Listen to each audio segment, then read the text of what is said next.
Yeah. Hey guys, what's up? All right. Yeah. Even though Glenstone has no water by it, the Kraken returns. Yeah. He's a friendly Kraken this time around. He's a antiquities dealer, and his name is Glenn, and he's the ownership of Glenstone. Yeah. Yeah. All right. Hey, somebody talk to me real quick.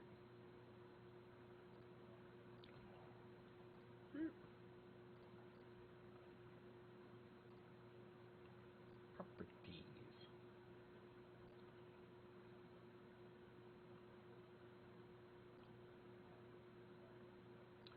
Yes, I am. Getting this Twitch live. Yes, I was going to say, my number one fan requested that there be Twitch, so. Who's your number one fan? My wife. Oh, does she watch? She does indeed. Oh, nice. Okay, well, tell her to hop on and make sure everybody sounds correctly then.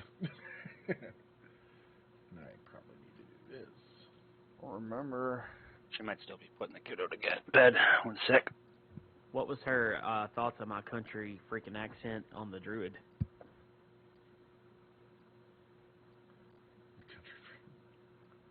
Country accent druid? Yeah, it's kind of weird, right? I want to hear this. No, I'm talking about Thunder. Oh, Thunder Rock. Thunder Rock. Is that that's your pet, right? We won't talk about it. Yeah. Yeah. Oh, okay.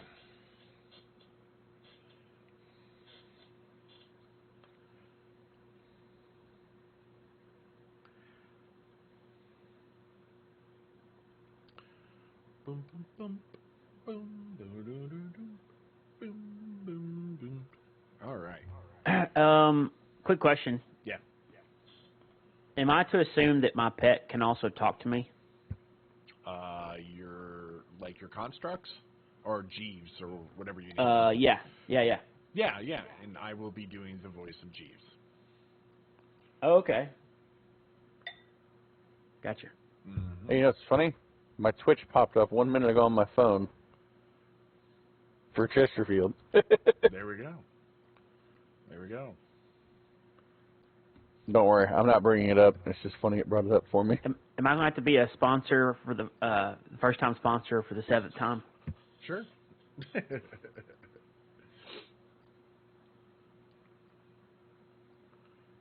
See, there you go. You can sponsor the stream. Have Big Market sponsor the stream. No, it's going to be sponsored by the Tinkers Guild. There you go. All right. We all good to go? Mm-hmm. All right. I'm back. I don't know if Jason's back. All right. Everybody here? Yep. Mm-hmm. All right. Ben's still at work. He will be coming in as soon as he get off work. Hopefully it's good timing. Okay. All right. So, here we go. Once the gods of legend held domain over Varma, each embodying aspects of the mortal experience and shaping the destiny of this realm. But their time has passed, for the cataclysmic events known as the Rise of the Primal unfolds, ushering an era of unparalleled turmoil. The Primals, mysterious and ancient beings, rose from the heart of Varma, their immense power dwarfing that of the gods. They are the elemental titans, the living embodiment of the fundamental forces that govern the world. In their awe-inspiring wake, the gods were cast down from their celestial thrones, their divine influence waning, their temples crumbling, and their worshippers left in disarray. 8 centuries have passed since that fateful day, and Varma is now a world forever shaped by the echoes of the past. The scars of the rise of the Primals still linger, etched into the very fabric of the realm. Settlements have risen from the ashes, fortifying themselves against the capricious winds of the elements. The Primals, thus gifted with an innate connection of the elements, have emerged as influential figures, shaping the destiny of Varma in their own way. The gods, though diminished, have not entirely disappeared. In the hidden corners of Varma, whispers of their presence can still be heard. Some mortals remain faithful to the old ways, keeping the traditions of worship alive, while others see the gods as relics of the past, their influence fading like distant memories. Yet the world remains a place of adventure and peril. Elemental creatures born from the primal's essence still roam the untamed wilderness, ancient secrets and artifacts from the times of the gods lie hidden, waiting for intrepid explorers to uncover their mysteries, and the struggles for power and dominance endures. As factions vie for control in a world where the balanced power is as fragile as a breeze. As you step into Varma 800 years after the rise of the primals, you do so as a new generation of heroes and explorers. Your path is yours to forge. Whether you choose to protect the delicate balance between mortals and elements, seek to restore the gods from their former glory, or carve a different destiny altogether. Welcome to Varma, where the very elements themselves, including the enigmatic forces of light and darkness, beckon you to embark on this epic journey. In this world, the line between God and mortal is no longer clear, and your destiny awaits your courage and resolve. Your adventure begins now, and the world of Varma is yours to explore and shape as you see fit. May the winds of fortune guide you on this thrilling quest in the world forever changed by the rise of primals, an age-old event that still echoes through the very essence of Varma. As we begin, 800 years past the rise of primals, we are meted with the town of Glenstone, putting on a tournament celebrations that marks the 800th year since the Risen. It is the end of fall. The harvest has been brought in, and in its own right, a time of great celebration and prosperity for the people before they embark into the winter. Dravik, you enter into Glenstone, a town that ever expands and shrinks based on the trade that comes through the markets that are set up before they go to the outlying towns and capital cities. You come in on the left side of the map. Mm-hmm. As you make your way into the town, there's some permanent buildings that are already set up, and there's a lot of tents, merchants that are scattered throughout the central part of Glenstone. What would you like to do? I guess, is it all right if I have been here a couple times prior? Yeah, sure. Okay. If I may maybe make a roll of a history check to see if I know exactly where to go to maybe sell off a couple of potions. If there's someone in town that might, so, you know, instead of me like roaming around needlessly. On your history check, go ahead and roll for me. The first roll of the game, a 9. As you came here before, you do know that ever since it's ever changing, there's only the permanent buildings that are going to be consistent. The buildings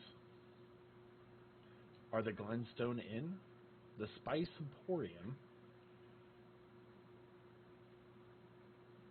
the Crossroad Taverns, and the Traders Guild Hall. Most trades is done by setting up tents and working out of those tents, or as you're walking around and mingling throughout the town of Glenstone. What was the last one? Glenstone Inn, Spice Emporium, Glass Road Tavern, and what was the last one? The Traders Guild Hall. Okay. I'm going to make my way over to the Spice Emporium, wherever that would be. Okay. Let's see.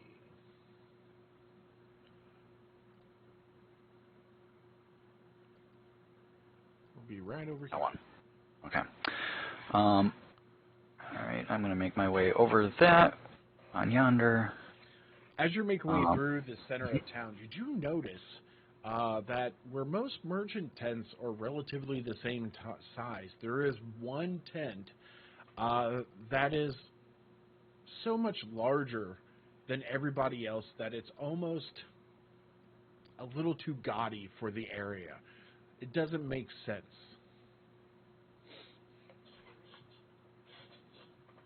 I'm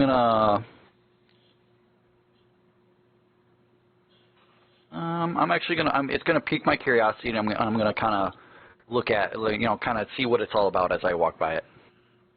Okay. As you're making your way by it, are you gonna look into the entrance, go inside of it, or what are you planning? Yeah, I'll kind of. I'm not gonna go into it. I'll look at the entrance as I go by it.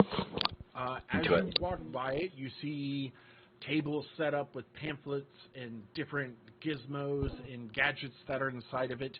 There's 3 Warforge inside that are maintaining things, and you do see a couple of people inside looking and talking to other individuals. It's not really crowded, but there is a lot of interest happening inside of the tent.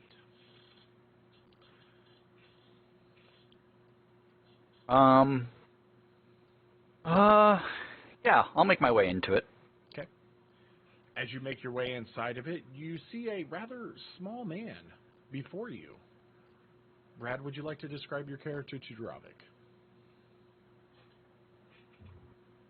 Yeah, so this will be out of character for a moment, right? Mm-hmm. Yeah, so out pops a small 3'4" little guy, a little on the shorter side for a humanoid, but yet still stocky, a little bit muscular. He has quite a rugged texture, weathered type of skin tone, but still very solid physique. He has a very wild and unruly hair, but it's kept short for practicality and for everyone's safety among the Tinkerers Guild, the tent that you've arrived at. Vibrant blue eyes, but what really stands out is his appearance in terms of what he's wearing. He's very, very, very well, I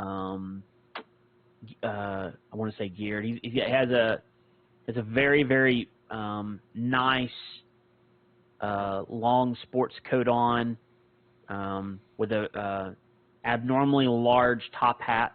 It's wearing glasses and obviously very, very well kept. And then as far as his appearance, has a very meticulously groomed and styled beard. Everything else about him is whimsical and has a lot of intricate gemstones, and seems to really enjoy clocks and different gizmos as part of his appearance.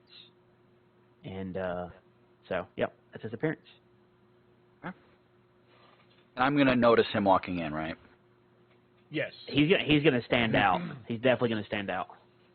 Okay. Since I know who what's Brad's character's name again? Thunderforge. Thunderforge. I know who Thunderforge is. Yes. Because you set up one of these tinkering.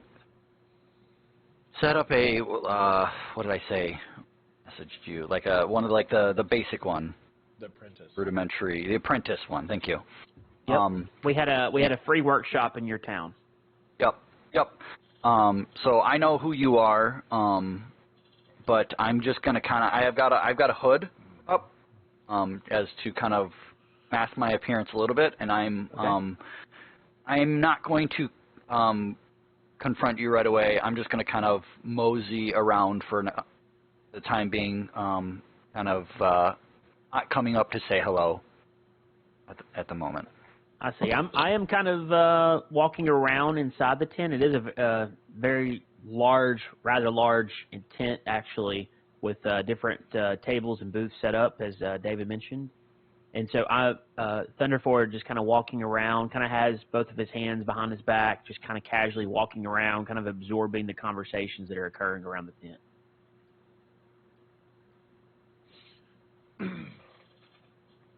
Thalos. Is that how you say your name, Thalos? Yep. being inside the tent as well, journeying here with Master Tinkerer Thunderforge, what are you doing?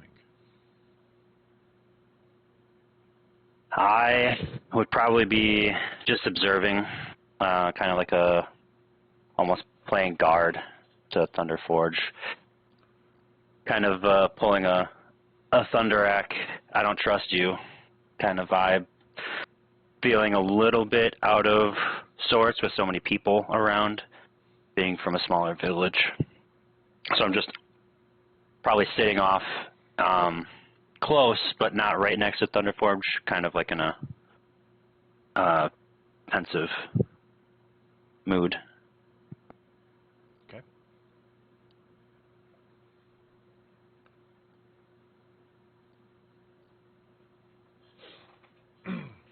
Dravik, as you're looking around, looking at booths, there's a Warforge that comes up to you. Good day, sir. Oh, hello. Good day, sir. What can we help you with today? Say, this tent here, it's new. Is it one of those workshops, or is everything here for sale? This is a sampling of what we can do for you. Would you like to talk to Master Tinkerer Thunderforge for more details? I'm going to. Yeah, I'll get to him when I get to him. I'm just gonna kind of look around for now. Oh, okay. Well, let me tell you what we can do for you. We can come to your town, set up shop, teach people about tinkering, arcane tinkering, and other forms of tinkering, and help the community grow and thrive to be a better part of the community. More people know better stuff people work. Yes, I'm actually aware. My town has a workshop just like this. Well, not just like this, but we have one in our town. Oh, what is your town? I'm going to pause for a moment, and I'm going to say, shoot. Let me pull up the map quick. As does everybody else. I'm going to say, Tvinsk. Tavinsk.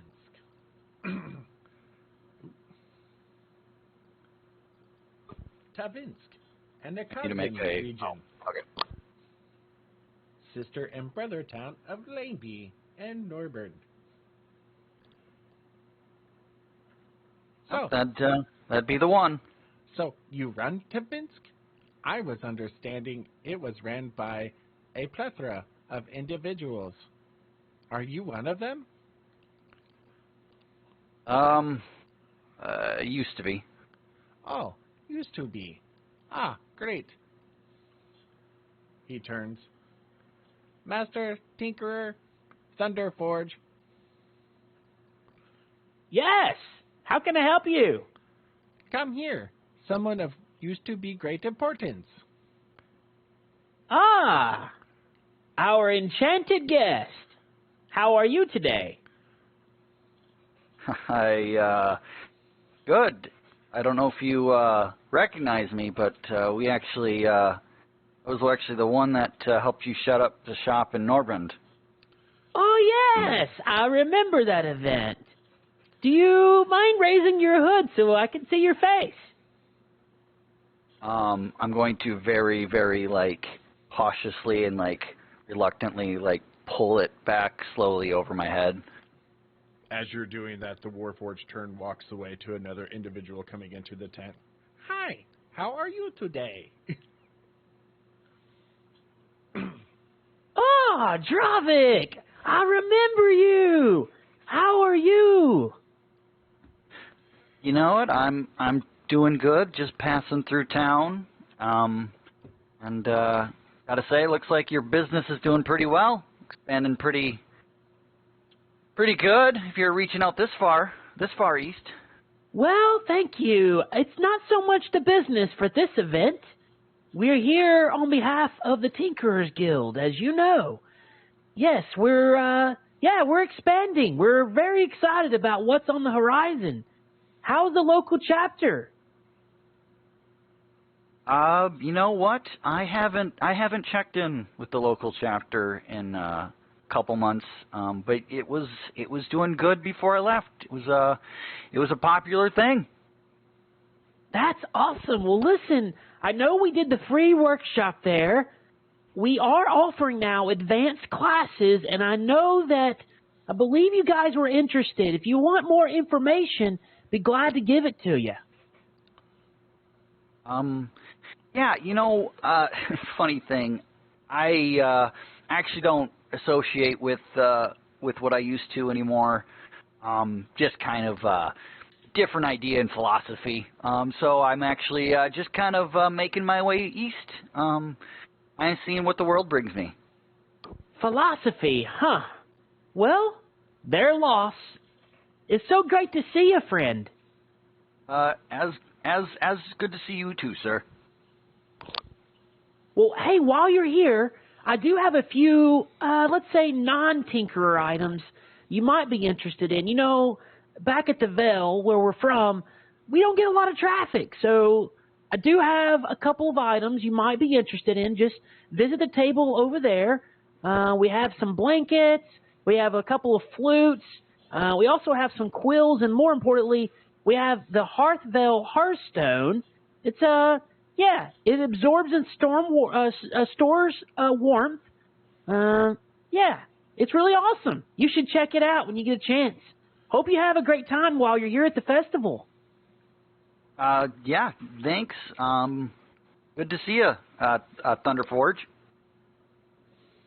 Thunderforge, he held his fist out for a fist bump. And I'm awkwardly going to high-five it. Thunderforge turns around and walks away. As you guys continue to look in whatever happens inside the tent, Ezio, Yes, sir. we come to you. You arrived here the day before, and you are staying in the Crossroads Tavern.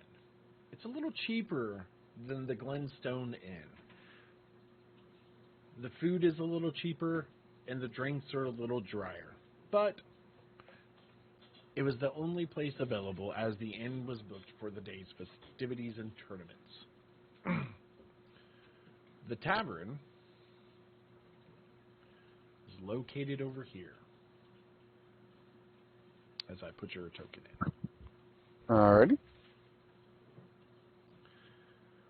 You make your way down to the actual bottom floor where the tavern and everything is located at.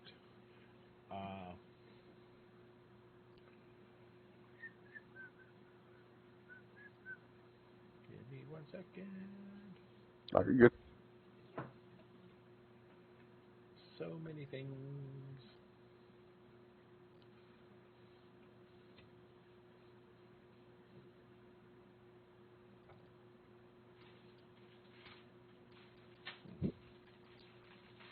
You come down, the floor itself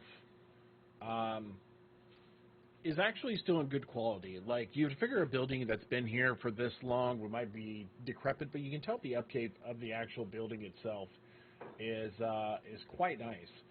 The woodwork that's around is nice, grooved. It does have like decorative grooves throughout the stairs coming down. The banisters are all nice, crafted and grooved. The people that are on the bottom is a plethora of people. Glenstone is a melting pot of different races and cultures that have come together. So you don't see just like humans and dwarves and elves. You see a plethora of different races across the board. Behind the counter, you see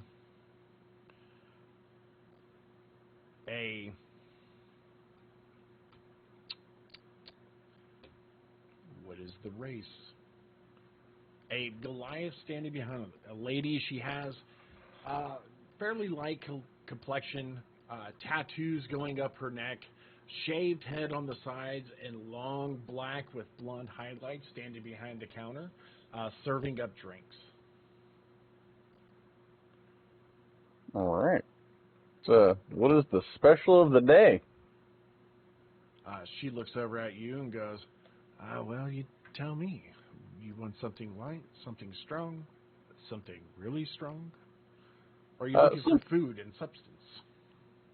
Food would be great, and something light to drink to start the day. Ooh, a nice pale ale.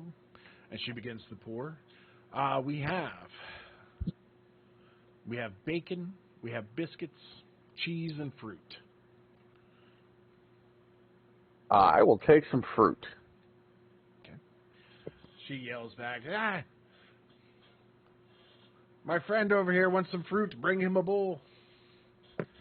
And this gnome comes out, hands you a bowl of mixed fruit, chopped up like honeydew and cantaloupe, grapes, strawberries, blueberries. It's a plethora of different fruits inside the bowl, and he sets it down in front of you. Well, thank you, my good man. She looks over at you. That'd be 2 silver. Easily done. She takes it across the table, and she starts working on other guests, and every so often she'll come back. You want me to top you off again? No, I think I'm good.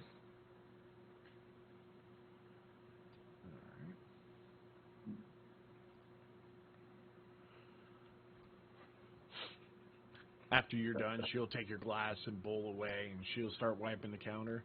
So you're in for the festivals, huh? I reckon I'll be here for a little bit of time. I will eventually have to start making my way across the area. Oh, it's not too bad.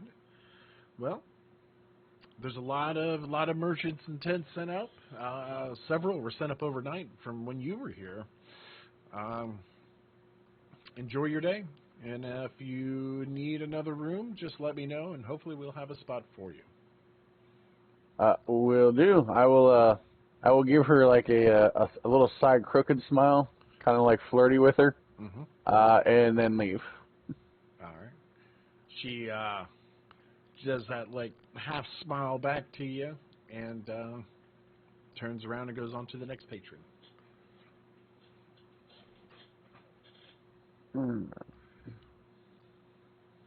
And I will come out to where the fire is out here. All right. The fire pit is actually enormous by scale. Instead of it having like limbs and twigs and stuff to keep it up, or like the small half-cut logs, it's like half-cut trees to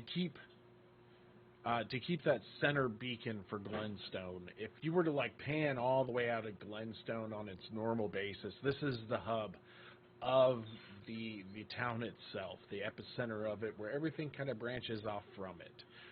So the fire is always lit, is always going, and you can see that they have a nice stack of cut down trees ready to go into the fire at any given notice to keep it going. Did you say it's always burning? It is always burning. It's always lit, boys. Yep. It does have 2 tenants that man the fire to keep it going.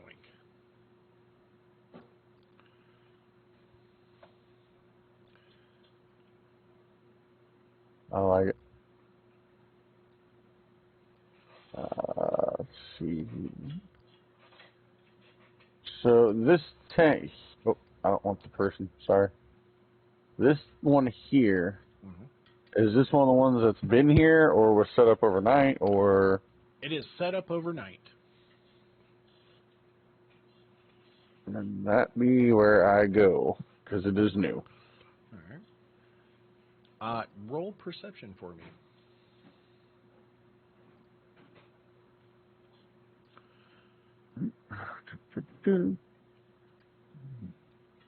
Yes. 18. As you walk into the tent, you do notice somebody who might seem familiar. It's kind of hard to tell as he's like looking at the different gizmos and gadgets that are spread across the various tables in the tent. And as you like survey across, somebody else looks vaguely familiar to you as well. And as you start to put two and two together, you do remember there was a guy who came to Laneby to set up a shop about tinkering gadgets, and it looks a lot like him. And judging by the tent, it very well could be him. I will approach said man. As you walk up, you do realize that is Master Tinker Thunderforge. And what I would like for you to do is go ahead and describe yourself.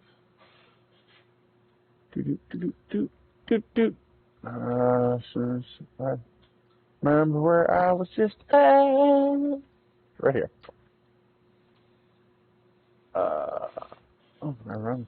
Alright, so approaching Master Thunderforge is a male, blue eyes, about 6 feet tall.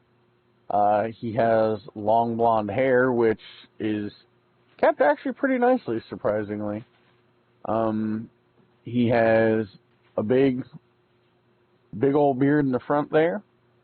I mean, he looks pretty well maintained, but his gear is definitely dirty. Not like stinky dirty, just like dirty. Well traveled. That is one way to put it.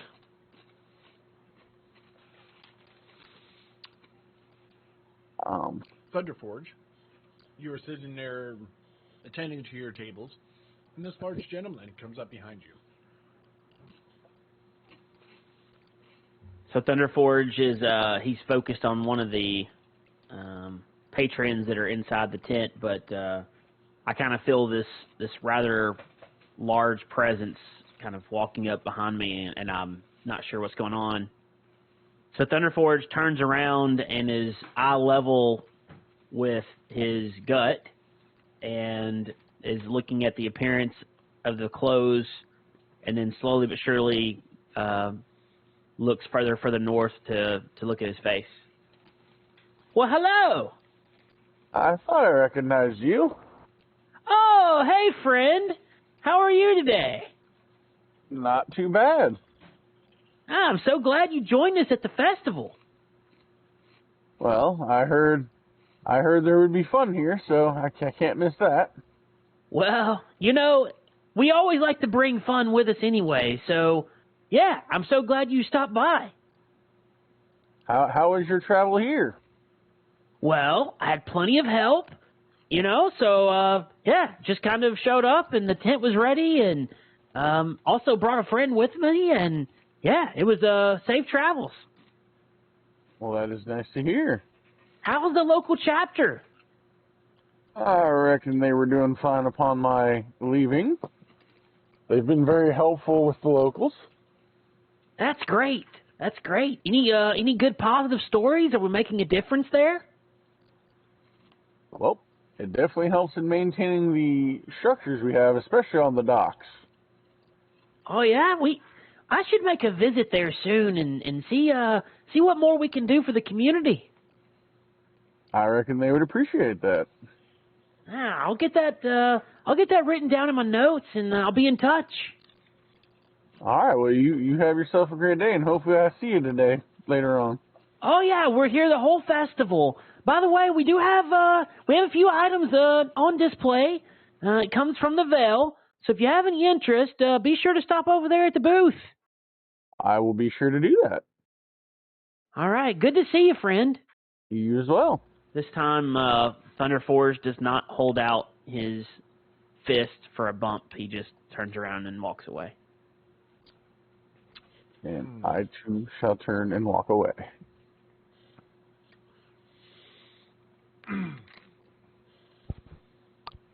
Still getting used to everybody's names. Baldos. Roll perception for me. Second.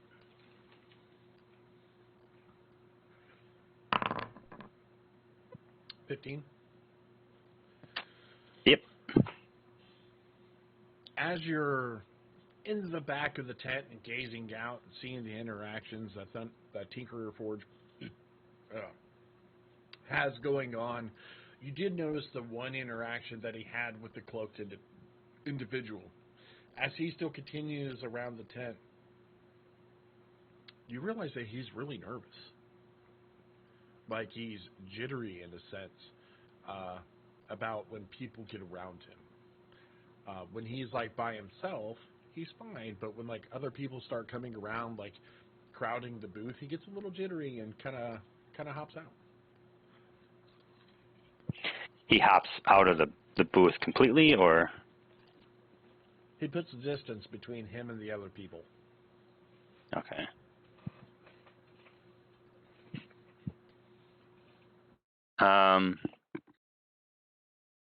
I'll kind of reposition myself so that then I'm not within like a threatening distance from him, but I'm definitely cautious that whether he is doing something or someone is going to come after him, I want to be there to easily intercept it, but I'm not going to engage him. Okay. Dravik, would you like to roll perception for me, please?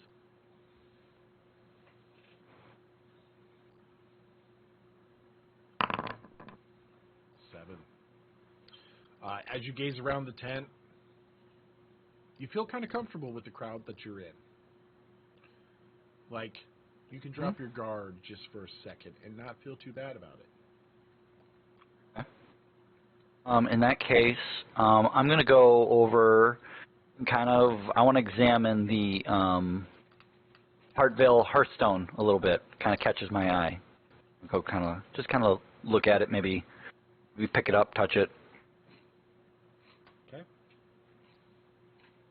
1 second.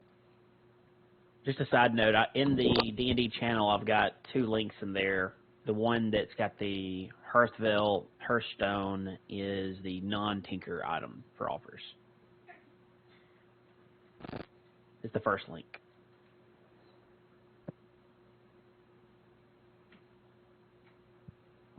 And where's that at? I'm sorry. Yeah, in the D&D channel? Yeah, D&D channel is the first link, and then the Hearthvale Hearthstone is the bottom. Who's got the gun? Dude, did you get shocked by the Hearthstone? Who's got the gun? I didn't include a taser in it, I promise. What was that? Mm-hmm. Oh, you said D&D channel. I think Dravik, your microphone or something shorted out for a minute. Oh, sorry, my bad. Sound like a taser. It was unintended consequences. It just happened. Like, I hit the link and it started doing it. I was like, did I just crash my stuff? What happened? Thunderforge is actually the Joker. Yeah. He picked a Hearthstone up and he got shot.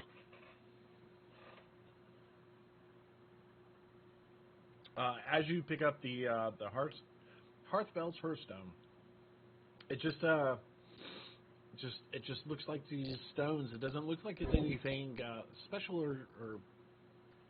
or like it would be hard to pick these stones out of like a pile of rocks. But Okay. the note that's like attached to them as like the card of display. These are ornamental stones that can be placed in a hearth or around the home.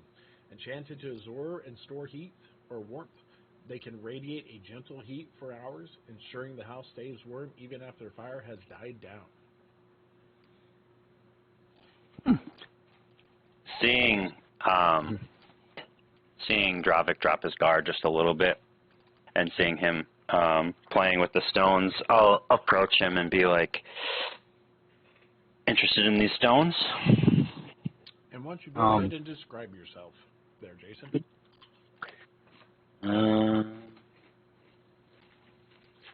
So Talos is a drow elf.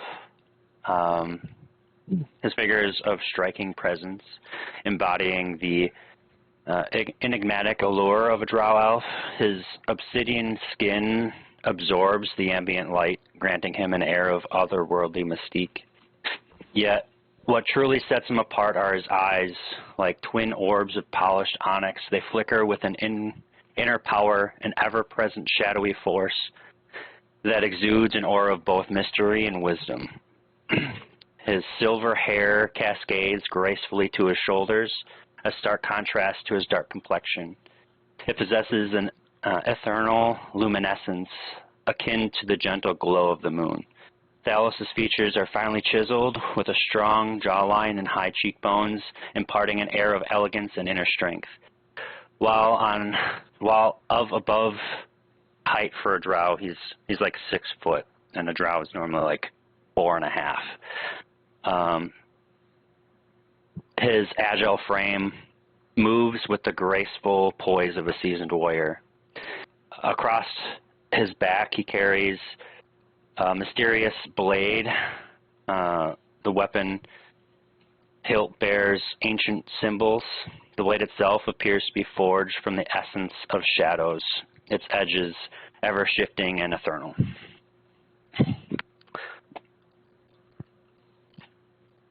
I would carefully reach out as I'm saying, if you're interested in it, and cast prestidigitation to warm the stone.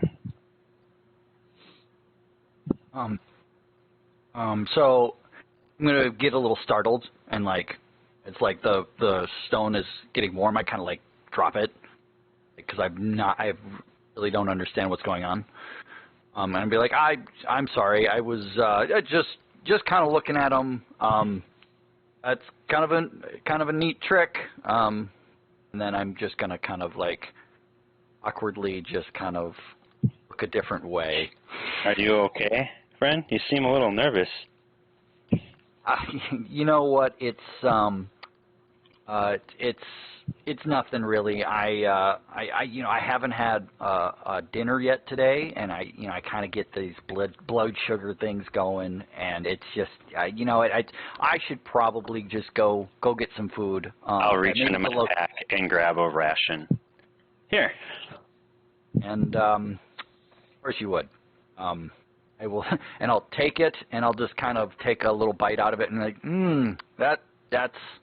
that'll hit the spot. Thank you. And I'm going to reach out. I'm not going to reach out. I'm just going to be like, my name is Dravik. Oh, I apologize. My name is Thalos. It's nice to meet your acquaintance. What brings you here? I was mostly just getting through town. I kind of craft little potions, so I might sell a little bit. Just potions, you say? Yeah. What kind of potions? Mostly just maybe little health ones. I'm pretty. Hey, Thunderforge. Oh God. The amount of like Thunderforge immediately starts walking over my. Go ahead, Dravik, sorry. I was like, I can like the visual embarrassment of like, oh God, attention, no, it's happening. Well, so the whole time, yeah, sorry, go ahead. Are you sure you're not nervous? Yeah, no, I'm good. I'm not, no need to draw attention to me. I'm just I'm not very good. Oh, just hey again, friend. Oh God. Hi, hey, Thunderforge. I talking with this nice. Oh, the Hearthstones, yes. Yeah, they're kind of a neat little thing. You got going here. Oh, I yeah, don't remember these at the workshop. Hey, Thunderforge. Yeah. Did you know he's a tinkerer himself? He crafts potions. Oh, well, no, I did not know he crafts potions. Yeah, I think you were interested in the Hearthstone. Those were made by Master Eldrin Hearthweaver. He's one of our leading artisans in our Tinkerers Guild. He's been part of the Veil for several decades now. Yeah, you should secure a piece of his work. Carry the warmth and light of your home on your adventures. You should take it. Yeah, take it. We're not even worried about the. Yeah, we normally take an offer for it, but it's yours here. And Thunderforge grabs one without looking at it and shoves it into his palm. Oh, well, much appreciated, Thunderforge. This is very nice. I'm just kind of like, I don't know what to do with this stone, so I'm just going to kind of like put it in my pocket. Thunderforge makes eye contact with Dravik and gives him a wink and a big smile. Yeah, just remember too about that advanced class. Wink, wink. Whenever you guys are ready, just let me know. I'll be in touch. I'll be in touch. As you guys are talking from behind at the opening of the tent, you hear, "Whose tent is this?" And as you turn and look towards it, there is a monstrous minotaur standing in the open way, eyes scanning the crowd inside. Well, welcome, friend. How are you today? This your tent? Well, it's our tent. We are part of the Tinkerers Guild. Well, how can I help you? And he snorts, and his ring that's in his nostrils kind of flip up when he breathes out. And he reaches behind his back and slowly pulls out this loot. And as looking at the loot, you can see where the neck meets the base is cracked. I broke my instrument. Fix. And he hands it straight out to you. Okay. Well, we're the Guild of Wondrous Works and Ingenuity. Let's take a look at it. And I grab a hold of it, but how heavy is this instrument for me? He's in the spectrum of like high 7, low 8 being tall. Massive frame. He's a good 500 pounds right now. So take a guitar and double the size or double the girth and weight of it. So you can carry it, but it is heavy. So does he like just when I kind of all right? So Thunderforge just opens both of his arms out, holds both of his arms out to try to receive it. Mm-hmm. It's like when it hits your body, you do the couple of steps to like bear your weight, and then you can hobble to wherever you want to go. All right. So so the Minotaur places the instrument. Describe the instrument again. It's a lute. And where it comes down, it's fairly plain looking. Like if you were to go buy this instrument, with the exception of the size, it's going to be like the very cheaply crafted. The neck and the body where they meet at is cracked around the neck, and it's almost broken. Like just a little bump would probably break it, break the neck off. Oh boy. So I receive it in my arms, and Thunderforge realizes really quickly that he's going to need help with this, or he may not make it to a table. So I kind of yell out. What would I yell out to one of the Warforges there that's present? Like, how would I perceive them? Name. Like, what's that? Just say the name. Okay. Do you have the name of the first one, Warforged? No, I never made them. I kind of figured you would. That's me. Okay. Hey, Johnny. What's that? Hey, Johnny. Get over here, boy. Yeah. Hang on. Hey, Sutang, come over here. And this dwarven-looking warforged comes over. Yes, Master Tinkerer. Hey, I could use a little bit of help here. And I kind of like carefully try to, it's obvious that I'm needing help with this loot that I've been given. He reaches his arms out to get it. I look back at the Minotaur. Hey, friend, are you here for the festival? It's going to be a few hours at least for me to kind of take a look at this loot for you. He blows real hard. I managed the fire. Fix it now. Well, we are wonderful people, and we take great care and pride in our work. I'll meet you over at the fire whenever I'm ready. I'll look at it now. Good. And he walks back out. So I follow Sutane over to one of the tables. I presume that he's going to just lay the instrument across the table for me. Yes. Can I roll I don't know what would be best. I want to learn the origins of this loot. Maybe who may have manufactured it. Any kind of elements or anything I can tell about the instrument to understand the quality of the craftsmanship. Sure. Roll a intelligence. All right. So I double clicked and then I'm looking for intelligence. I'm looking. Just do an intelligence There it is. Ability check.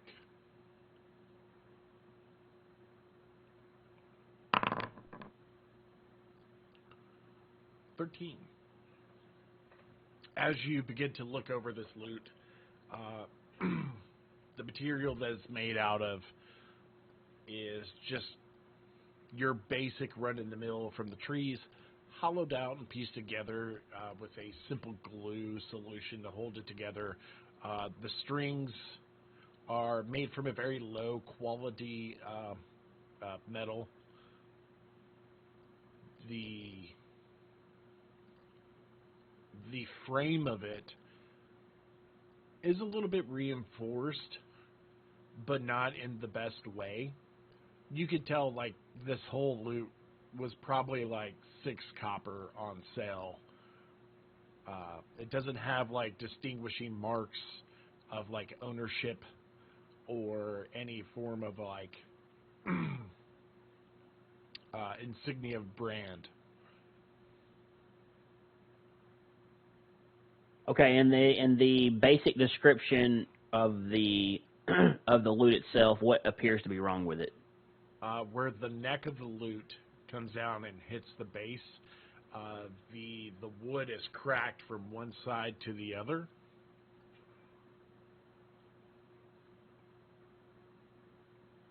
Excellent, thank you. If we can come back around, continue on.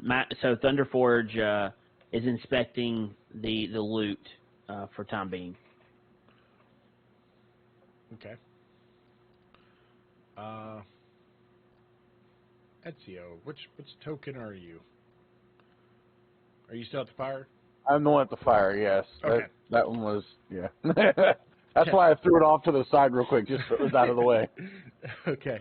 As you're sitting by the fire, you do see this rather large minotaur walk past you, go over where this other guy, another large individual, is standing by the pile of wood, and they both pick up a piece by themselves and chuck it into the fire to keep it going. That is impressive. Those are big logs. Mm-hmm.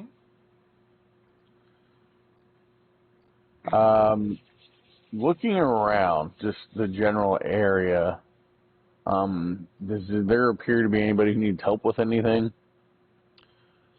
As far as, help as in what? I don't know, if they're just doing, a daily task they seem to be struggling with or anything. As you're looking around, you do see, there's all walks of life and ages.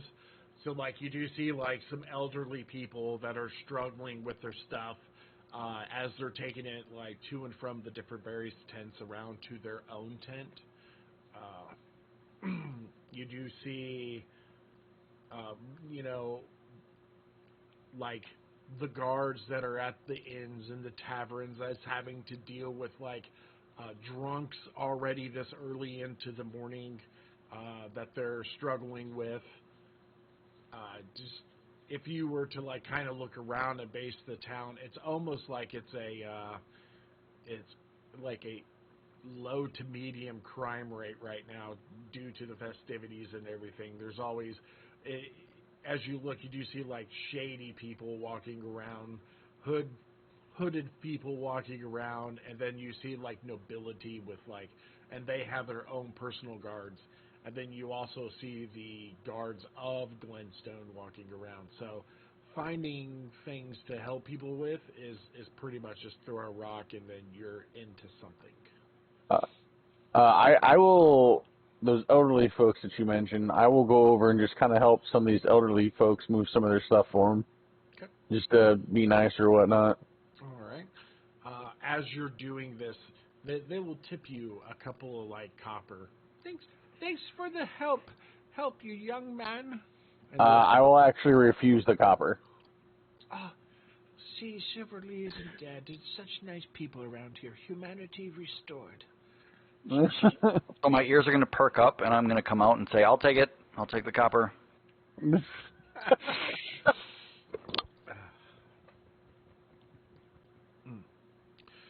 All right. People in the tent. Dravik, Thalos. What are you two doing? I'm just going to kind of be like, well, I best be on my way. And Before Thunderforge would have left, I would have asked where Dravik can sell his potions. I would ask that. You would have asked me? Yeah. David, how do you want me to handle that? Is that you know, here at the festival, I think there's actually a potions place here. It's a permanent building, right? It's not a permanent building. There's it's a huge merchant town. It's ever growing and ever shrinking. So right now it's in a large state of growth. So you just have to start looking around and see if you find somebody that will buy it off you. Well, what I was gonna respond with was the reference, basically referencing him over to the tent with the alchemist. Or I remember when we first started the session, there was something you referenced on. It sounded like they would have had potions. Yeah, it was a Spice Emporium, maybe. Spice Emporium. Yeah, so I would actually recommend to go over to the Spice Emporium. They might be interested in some trading with you. Yeah, that's actually my thought too. I was going to head that way. Excellent. Just let them know that Master Tinkerer Thunderforge sent you over. Will do. I'll just kind of like tip my head and be on my way.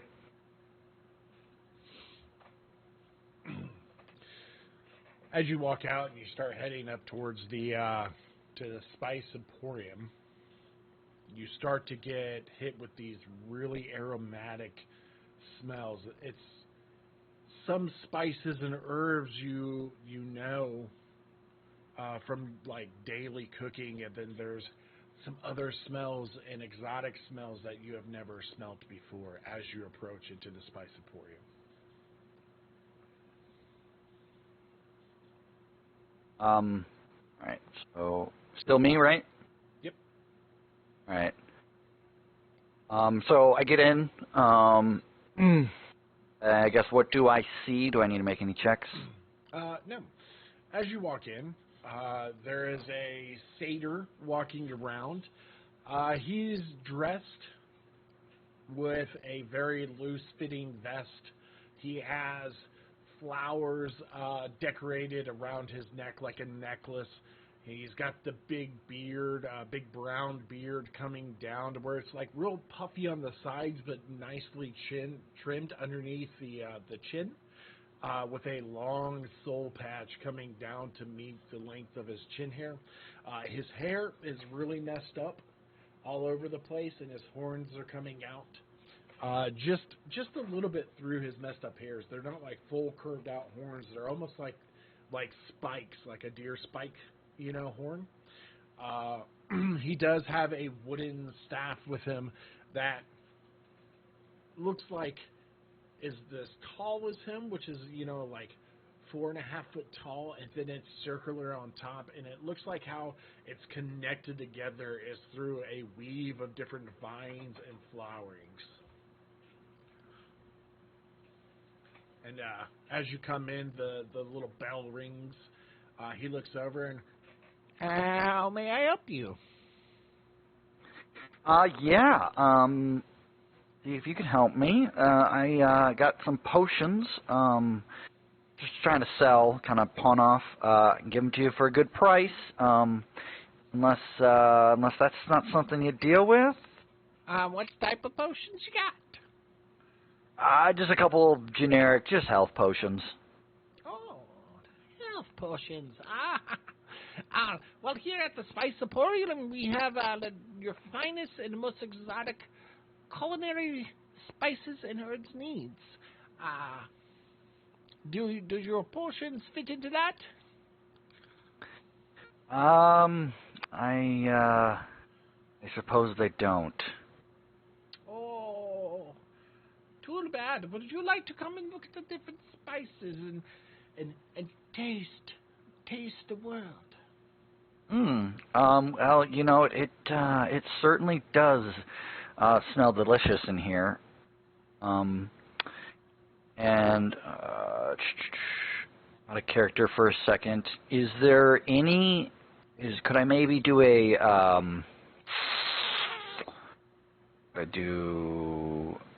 check to see if there's any kind of spices or herbs that I could use here to make different types of potions? Yeah, roll investigate. Investigate. An 8. You do see some of your basics, some things you use for the basics of potion constructions, and a lot of stuff that you're looking around that you have never seen because these are from parts of Varma that you have never even heard of, and ever smelt that's ever came through Nordberg in trade.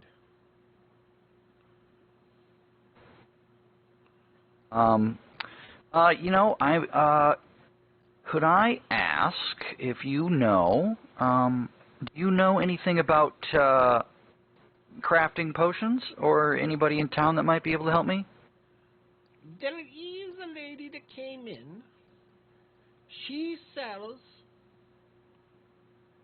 the rare herbs like I do, which you don't want. You just want to sell. So I'll tell you. Mm-hmm. It's the Astral Apothecary.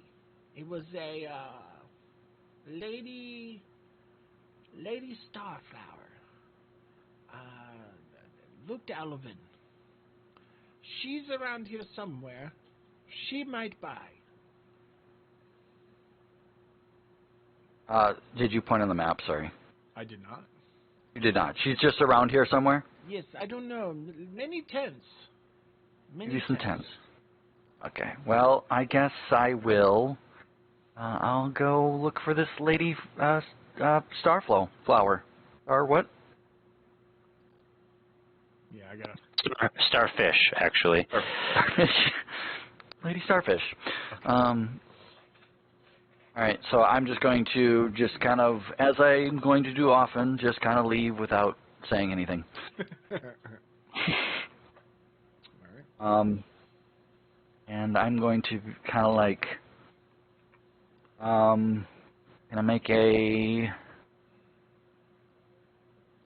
perception check to see if there's any person that looks like they might be Lady Flower. Okay. Nope.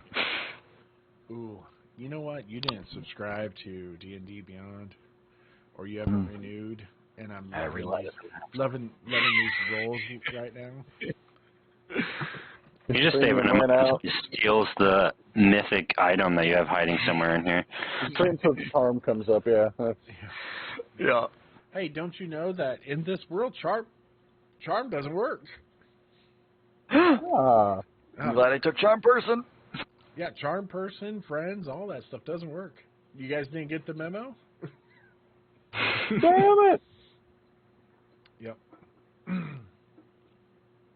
As you look around, you just see a bunch of people walking around, and you don't see one that would actually look like Starflower. Okay. Then I guess I'm just going to kind of walk up to the nearest tent, which is this kind of like a tent right here? This. Yeah, We. that's Okay. a tent. Okay. One thing you do notice as you're walking around is in your travels up to Laneby, you do notice that there is a cleric walking around that you know from when you went to Laneby to make your connections in that town. And I will see him, and I am going to go walk up to him. Okay. I know him to actually be, for sure, a friendly face. Okay. Um, And so, as you're helping people, you do notice that there's a figure coming towards you. And Dravik, could you finally describe your character? So yeah, I am a halfling. I'm only 2'9", so I'm even short for halfling sizes. I have brown hair, brown eyes. My hair is maybe like down to ear length. I have a little bit of a mustache goatee combo, but they don't. It's not a full mustache goatee.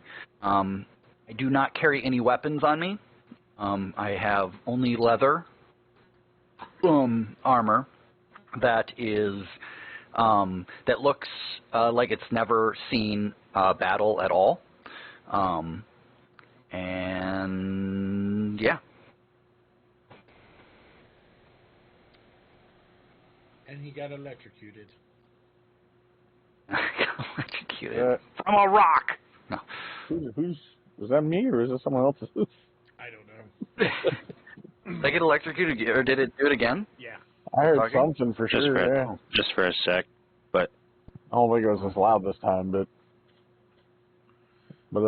yeah. I'm kind of wiggling my cords. Tell me if it happens again. Okay. Nothing? do you want to wiggle my cord? All right, whatever.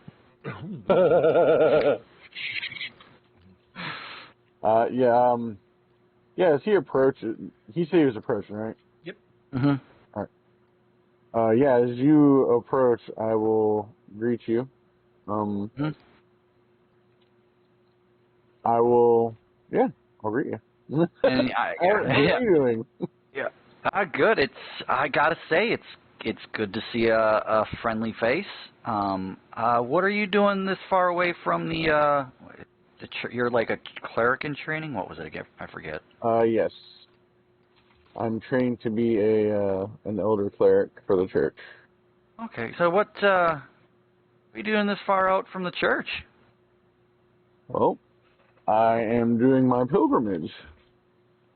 In order to become an elder for the church, one must undergo the 6-month-long pilgrimage. Oh my. So which way you going? I go wherever help is needed. There is no real direction. It's just 6 months of wandering these lands and helping anybody I can. Oh. Well, that sounds boring, not gonna lie. But you keep up the good work. Huh? It is boring work sometimes, but it is necessary work to help keep the balance with people. Yes. It's a mighty fire in front there. Yeah, I tend to stay out here a lot. It is very peaceful here. Although I do miss the ocean. Yes. Not too much of that around here. Oh, I can't say that there is, but I can't say I'm going back back our way anytime soon. I am inclined to agree with that. I will be here for a while. All right, well, Ezio, it was good to see you, and good luck on your pilgrimage. You as well, friend. I hope to see you around having fun. You're around for the night. You will see me having fun. I'm most likely here until the festival is over. All right, and then without saying a word, I'm going to walk away. You're such a rude asshole. Ghosted. Somebody had to say it.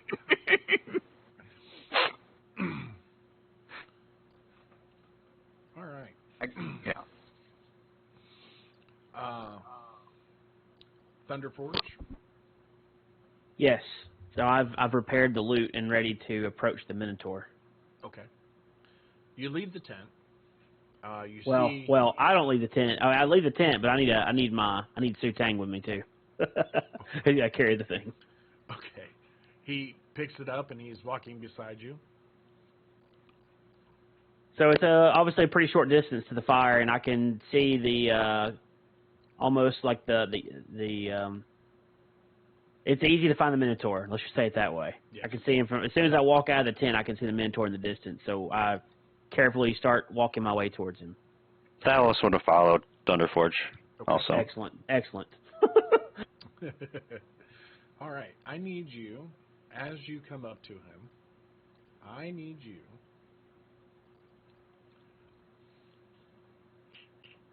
Actually, you know what? The Su Tang does not follow. I mean, he doesn't come. Let's just say that Thalos is actually the one carrying the loot. Okay. I ain't your bitch, boy. Bring that servant. You're in this instance. All right. I need you to roll. What is Initiative. it? Dexterity plus your modifier plus your Tinker's tools to see how well you repaired this.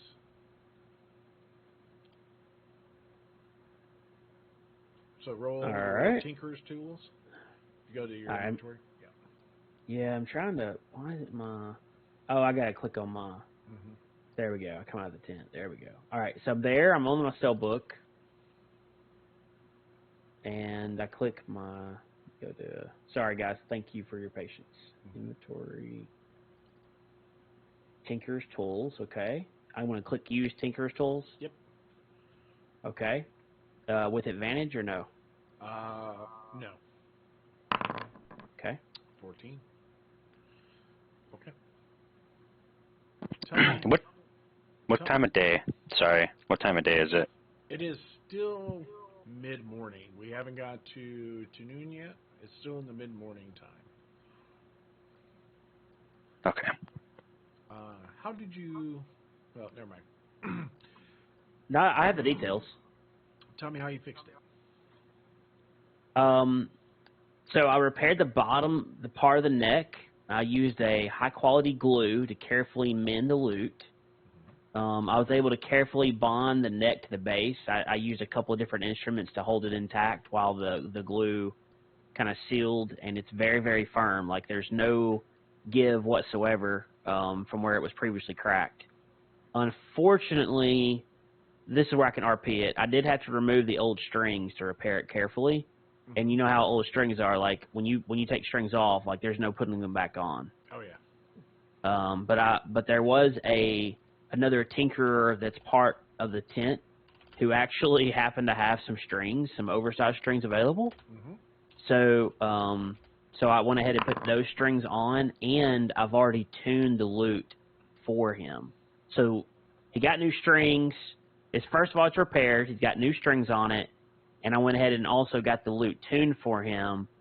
The part that I didn't ask for permission, which might be a little bit controversial, is when we get ready to hand the lute over, he's going to notice a shimmering gem that we attached to the loot's headstock, basically the very end of it, there's a small shimmering gem that's kind of reflecting light. All right. It's just like an addition we made to the loot. Okay.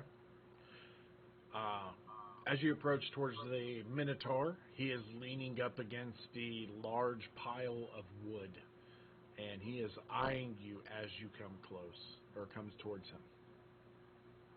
So as I approach the Minotaur, I do begin to get kind of nervous, kind of like, recognizing that I got it repaired, which is the only thing he asked me to do, but the strings thing has me a little bit nervous, and then certainly the added touch of the gem. My perception is that he'll be very pleased with the addition and how much I've enhanced the loot, but I am nervous about approaching him. Okay. Could I make a perception check to see if I see him walk out? Yes. Said thing. You notice him. Notice him and his entourage bringing the giant thing. Mm-hmm. I'm going to stop my, as that's happening, I'm just kind of off to the side, and I'm curious what's going to happen, so I've halted my searching for this lady starfish.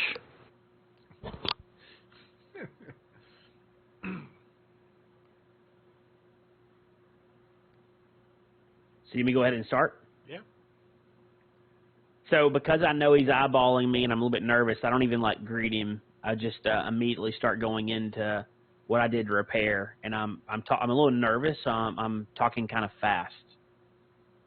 Okay. Hey, Mister. I got it. Got your loot repaired. Bottom part of the deck obviously was broken. I used some high quality glue. Anyways, I did have to remove the old strings. As you know, as a loot player yourself, when you remove strings, it does kind of ruin them. So thankfully, I had some new strings, friend, and I got it on there. And the loot is tuned for you. And then I look over to Thalos, like he's supposed to know to pass the loot back to the Minotaur. Oh no, I'm not carrying it. Your little servant friend is. So I look over towards Sutang, and Sutang is kind of carefully handing it over. Sutang, how close do you get to the Minotaur? Because Sutang makes it. Yeah. Gotcha. Okay. We keep our distance. We're probably at least 7 feet distance from the Minotaur. Okay. All right. He walks over, hands it up to the Minotaur. The Minotaur takes it, and he begins to eye it. And, what's this? As he points to the gem. Well, it's our insignia from the Tinkers Guild. Just, thought I would make an addition to enhance the aesthetics of your loot. Huh. I didn't ask for this. Thunderforge kind of looks down, kind of frowning a little bit, as if he's disappointed. Let's see how good you did. And he begins to tune it. Oh, no, it's already tuned. You don't have to retune it. As you say that, he just looks at you. And I immediately shut up and look back down at my feet.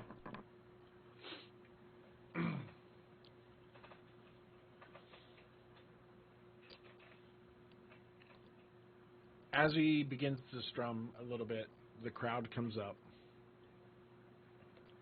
and starts to gather.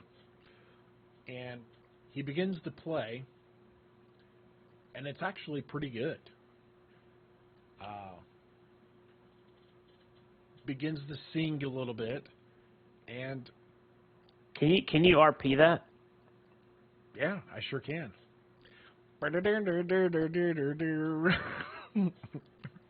It'll come down to Georgia. He sure do have some purty hooves. I do want to note that while Thalos moves to follow Thunderforge, the shadows kind of like wisp and pull, like they're magnetized towards Thalos. It would be somewhat noticeable, but you'd have to be almost looking for it. Okay. As he's playing and singing, of course, he's going to be a bass. It sounds really good and I mean, like you're looking at a Minotaur playing a lute and singing, and it sounds like really good. And then the longer he plays, it sounds even better and better and better. And you almost can't believe that a Minotaur is playing a lute in front of you, and it sounds great. He ends the song, and he walks up to you, Thunderforge, and places his, like, 2 fingers on your shoulder and kneels down. You did good. So him kneeling down, I would still be looking up at him. Yes. And, thank you. What's your name?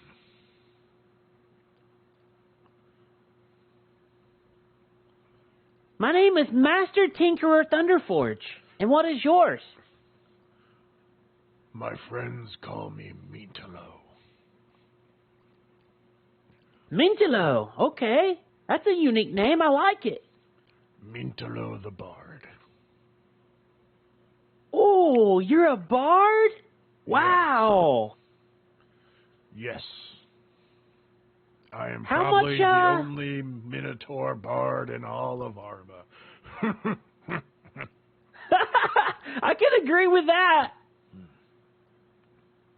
How much would you charge me to come play by my tent? I want to have more people come by. Oh, for you, it'll be nothing, since you helped me out. Oh, you're so generous. Okay. Yeah, so, we're over at the tent. So, what do you do when you're not in Glenstone?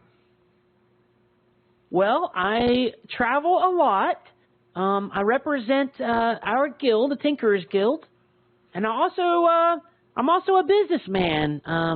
Thunderforge Innovations, and the Guild of Wondrous Works and Ingenuity. That's what I do. I travel. So, smart guy. Yeah, you could say that. Smart guy with a lot of smart people around him. And he stands back up and takes his fingers off your shoulder and points over at the building back off to the left of your tent. Smart people in there. Oh, okay. You want to make an introduction? No. Well, who should I talk to when I go over there? And he walks around you and heads over towards your tent. Oh, well, okay. Okay. Did you Thank talk you. to the other guy with the cloak on his head? You guys friends? Is that how you guys just leave people? We are both bards.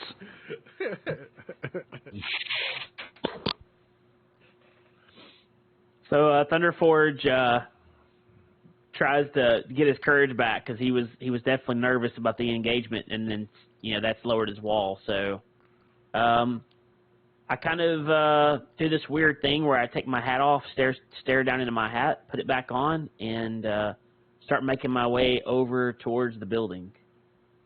Hey, Thalos, I think I'm going to go over there. You want to come? Someone has to watch you. I didn't respond. I just, Thunderforge continues making his way that direction. Of course he didn't respond. He just walks away. Yeah. He's learning from the locals. All right. Give me like 2 seconds. I gotta go to the restroom. As Thalos follows Thunderforge again, the shadows kind of wisp and pull eerily as Thalos walks past him.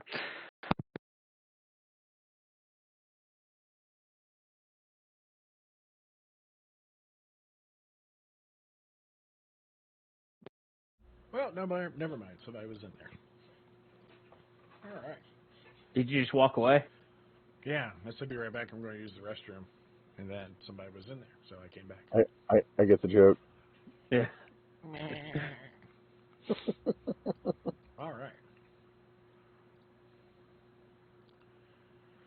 All right. You walk into the building, correct? Yes, I walk up to the building. What do I see aesthetically about the building? The building made out of wood and has these like big merchant windows on it. The door on it is actually quite elegant, and there's a sign sticking out of it that is the Traders Guild Hall.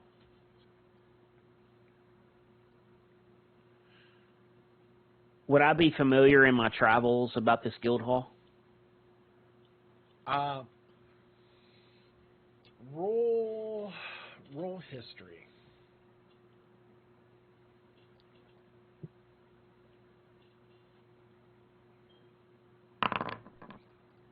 16.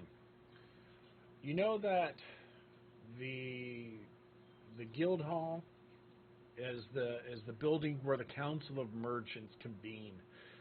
The Council of Merchants are the important decision makers about the trade, regulation, security, and town maintenance.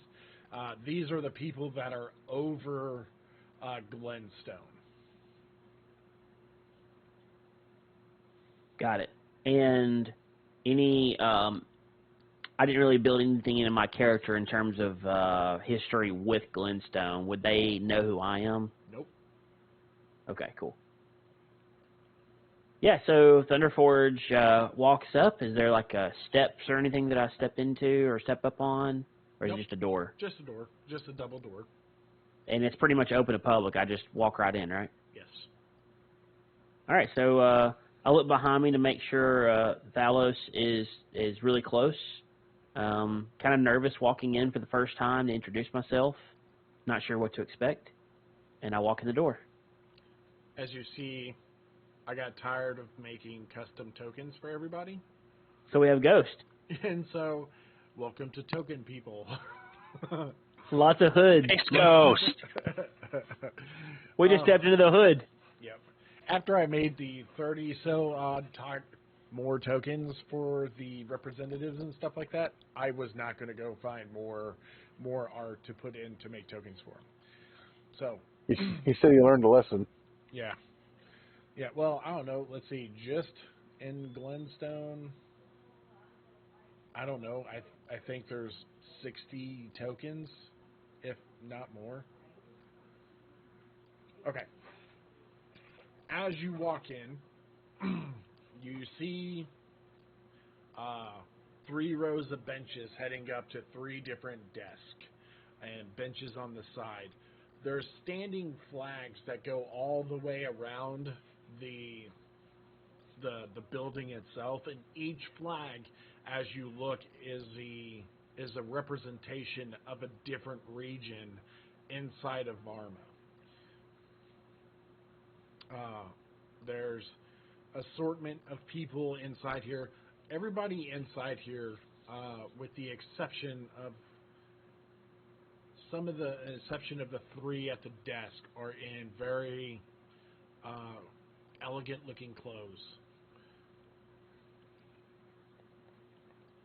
So even though there's elegant clothes, would I still stand out with my trench coat with all the gadgets attached?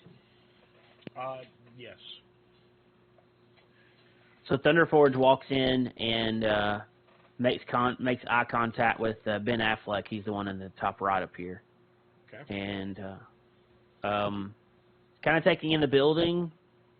Thunderforge has a very high interest in architecture and design, and kind of looking at the floor, looking at the ceiling, looking at the way the windows are shaped, taking an eye at the flags, and then trying to absorb exactly kind of what's taking place in the room. So instead of trying to immediately engage someone, Thunderforge would look over to the bench that's empty in the back left, and attempt to take a seat without anybody noticing him. Okay. You go in and do you not drop your token in? Working on it now. Okay. There we go. As you go in and sit back, nobody really pays too much mind of you entering in. There's a few heads that turn that notice you when you come in to go sit down, but nothing like where they stared at you the whole time. Did a quick glance and then went back to what they were doing. As you are kind of surveying everything, the conversation is going to where one person stands up and they'll ask questions about the tournament and the stuff that's going to be happening later, the security of it. They'll sit down, another person will sit up and start talking about the food quality for the champions at the Infinity. And like the smith that's available for the champions, and there's discussion back and forth between the three that's happening behind the desk is what you're seeing. Okay. So far, I would just be taking in everything that's going on, almost kind of wondering like where can I possibly. I think what I'm thinking right now is waiting to see when this session is over, and then try to approach one of the three, whichever one will be available at the front desk to get more information. Okay. After about an hour, the conversation will kind of die down, where they're directly engaging the three behind the desk, and it's more like they're conversating between themselves. What you gather is that each of the people, or the hooded people, icons, that are in here are representations or representatives for each region throughout Varma. Would one of them perhaps be from one of the towns that we have a chapter in, and I can list those names? They're going to be from the capital cities of the regions.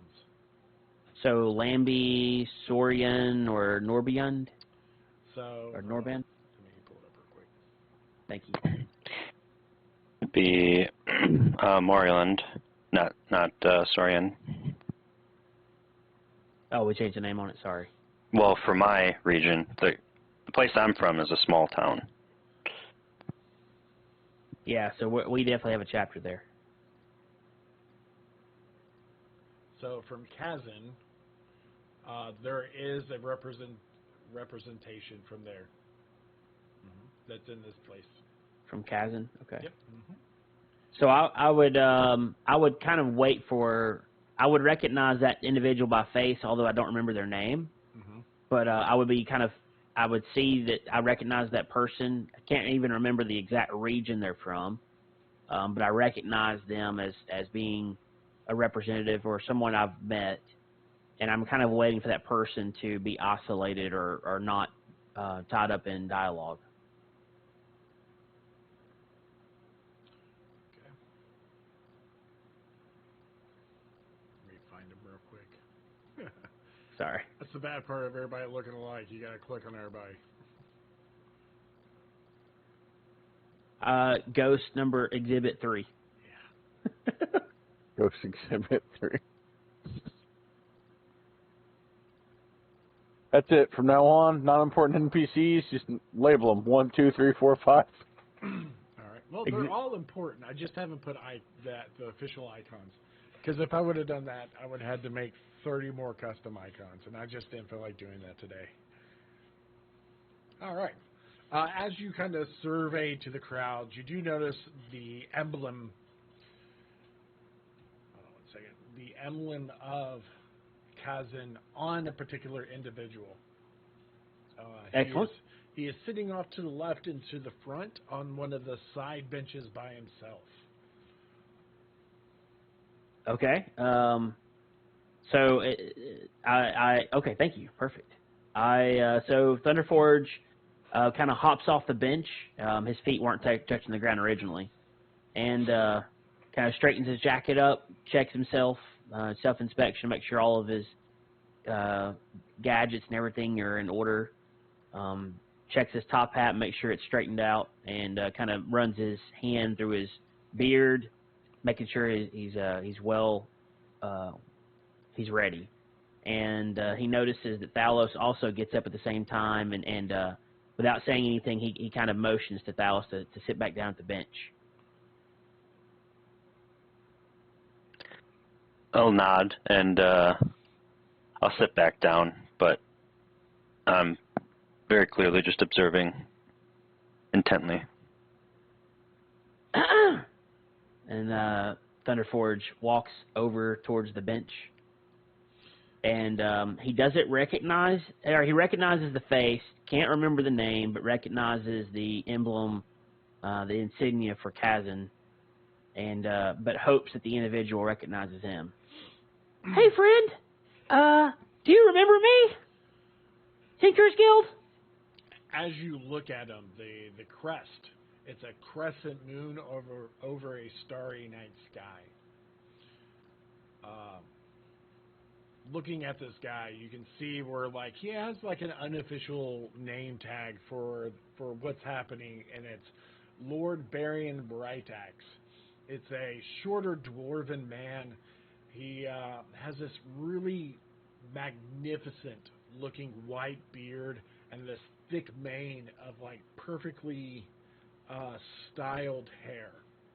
He has what would be ceremonial travel clothes on.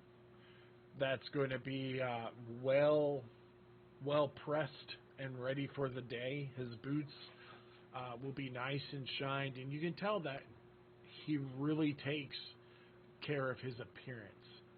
And sitting next to him, why he's sitting by himself, is he has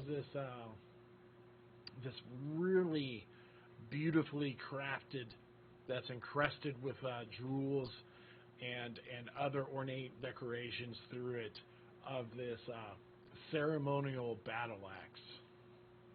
And he looks over at you and goes, "What was that, sir?" Did you say his name was Lord Barian Brightaxe? Barian Brightaxe. Oh yeah.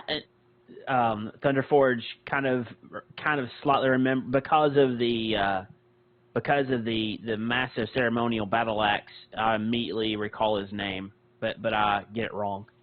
Oh yeah, Lord Baron Broadaxe. How are you? Brightaxe. And he looks at you with a discontent, since you said his last name incorrectly. Oh yeah, Brightaxe. I'm so sorry, sir.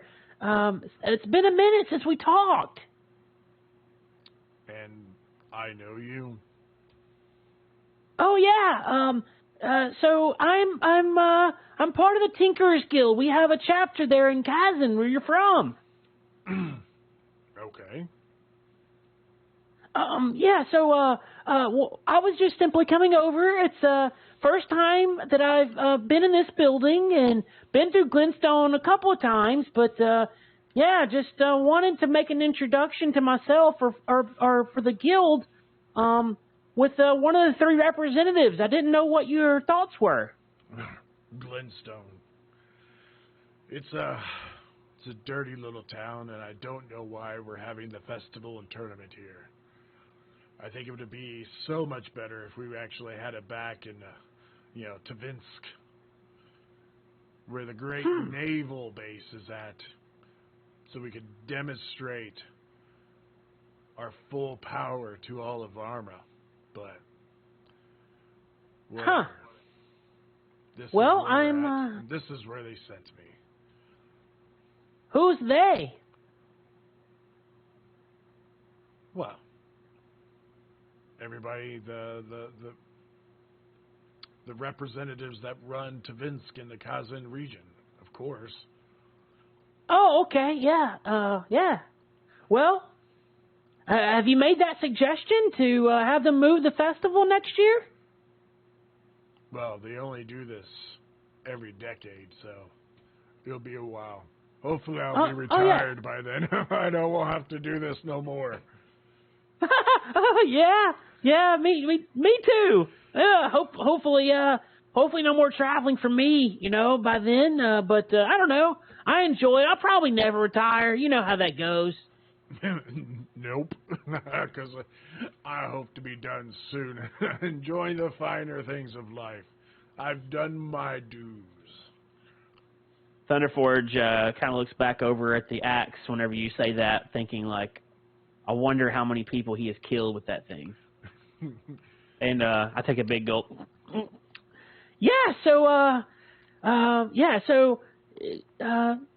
These three representatives at the desks. Is there any one of them that you would recommend I could talk to about about my business? Well, if you're going to be talking business, you got to talk to all three of them.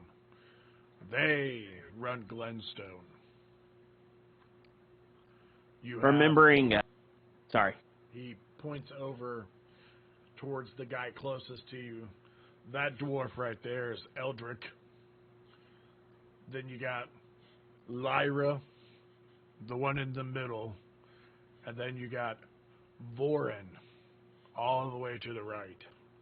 They are the ones that run Glenstone. I see. Yeah, I may go talk to Vorin Affleck first. Vorin Blackthorn. Blackthorn, that's his name, yeah. Yeah. If you're going to be running businesses and talking to people, maybe learn their names, buddy, and he pokes you in the chest. Yeah, I should probably do better about that. I'm better with faces than I am names. But yeah. Hey, Lord Barian, it was great talking to you again. Best of luck on your retirement. Yeah. Good day. And before departing, I reach back into my trench coat and grab a gadget. It's a small pocket watch, and I've kind of offered as a gesture to Lord Barry and Bright Axe. He takes it and looks at it. What does he see? It's a small pocket watch. Has a gold chain attached to it, and it's pretty much flawless. It is on the smaller side, perfect for a pocket of a trench coat that Thunderforge would wear, certainly. But it's got a nice shine to it. Looks like it's in perfect condition. Okay. He grabs it and looks over it, and he opens up his coat, and you see on his vest he has a chain going to a pocket, and he pulls his out and unclips it and hands it to you. Oh wow, this is awesome! I wasn't expecting that from you, but I would love to have it. Then he takes yours and clips yours in and puts it into his pocket. Does he hand it to me? His pocket watch? Yes. You're so generous. Thank you, friend. I will definitely add this to my collection. It's quite unique. It has seen a lifetime of war and action. Oh wow! And Thunderforge is kind of internalizing, like, oh my god, I wonder how many people have been killed with this been in his pocket. Yeah. And he I will cherish this, friend. I've given away many pocket watches, but no one's ever really given one to me. I've always had to pay for it. It's because the peasants that you probably have to deal in don't know proper etiquette. So as he says that, I take another glance at the massive battle axe that's sitting next to him and take another gulp. Well, yeah. So I'll be on my way. It was good. It was great to see you, Lord Barian. As you say Marion, he reaches over and kind of rubs his hand down the axe. And what was that? Yeah, great to see you, friend. And Thunderforge turns and starts walking away at a fast pace back to the bench. Okay. We will pause here and we will go back to the people outside. Dravik, in your wanderings around, you have finally found Elowyn Starflower. She is located up here. Okay.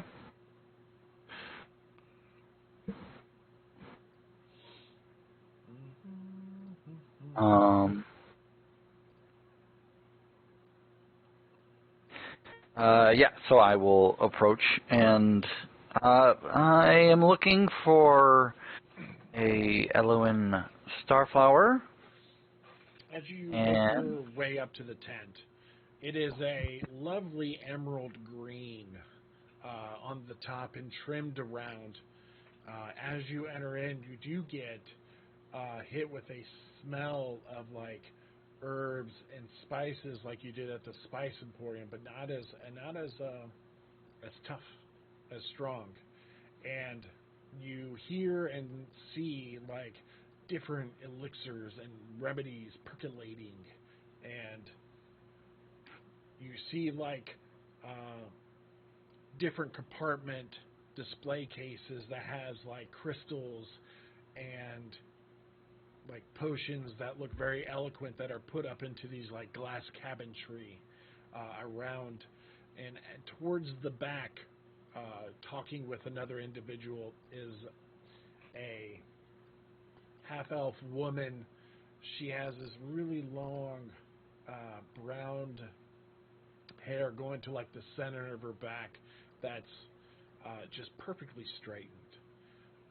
As she's like talking and looking around, her skin is very pale and her eyes are this really bright emerald green. She's wearing a really emerald green flowing dress. She finishes up with the person she was with and looks at you. Hello. Hi. So you got potions. I have a couple. I'm looking to pawn off for a couple coin. Nothing major. I was hoping maybe do a little business. Oh, so you're wanting to trade? Trade? If you mean I give you a couple of potions, you give me some copper. We'll see. Show me your potions. Alright, so I'll pull them out of the bag. Put the 2 potions on the countertop or wherever. And these are things that you made, correct? Yeah, they're not the ones that you said we get to start with. So this is stuff I would have crafted. Okay. Just give me a... do you have like an alchemy kit or anything like that? I don't, no. Okay. Let's do an intelligence roll to see how well you crafted these potions. Oh, just regular intelligence. Okay. Yeah. 17. She looks them over and pops the top, and, you know, she wafts it in front of her nose, and she even goes far as to dip her pinky inside to get a taste. Just a well-crafted healing potion, huh? Yeah, just run of the mill. How much are you wanting to get out of these? Oh, you know, I'm not looking to be greedy. I know you gotta resell them, make a little money, so maybe half of whatever you normally sell them for. Okay. Or would you like to trade? Is there anything in the shop sparks your interest? Actually, I'm gonna see if I can spot a there a potion of growth I might be able to see? Or I guess I could ask her, do you have any, I guess, potions of growth? Oh, I do not. Maybe if you come back tomorrow, I might be able to put one together. Okay. The only other thing, what about a potion of oil of slipperiness? Any of those? Ooh, let me take a look. She turns around and she is like looking at these fixed hanging shelves from the tent, and she's going through, and she pulls out one, and she hands it over to you. Oh, this is something I don't know how to make yet. Well, did you made these? I did. Well, you keep making like this, I think you will be able to make that in no time. Oh. Well, you wouldn't happen to know, or wouldn't be willing to, I don't know, tell me the ingredients to make something like this, or is it a store secret? Ooh. You know what? Come back tomorrow and we'll see. Okay, then. You know what? Roll persuasion for me.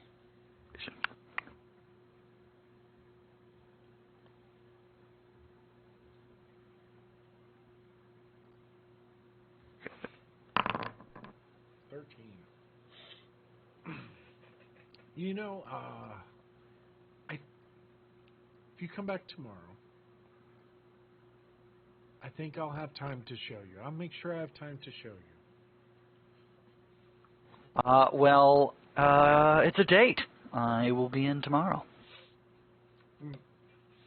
I don't know about a date, and she kind of reaches down and ruffles your hair. But I'll see you tomorrow.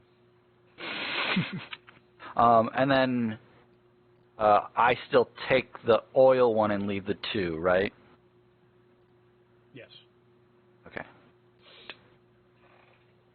All right. Let's see if the curse continues of coming back tomorrow to get your stuff. All right. All right. All right. Now I'm going to see if I can get into the restroom. I'll be right back.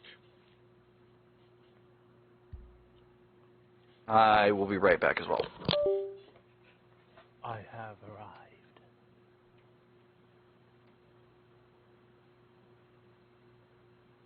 How is everyone?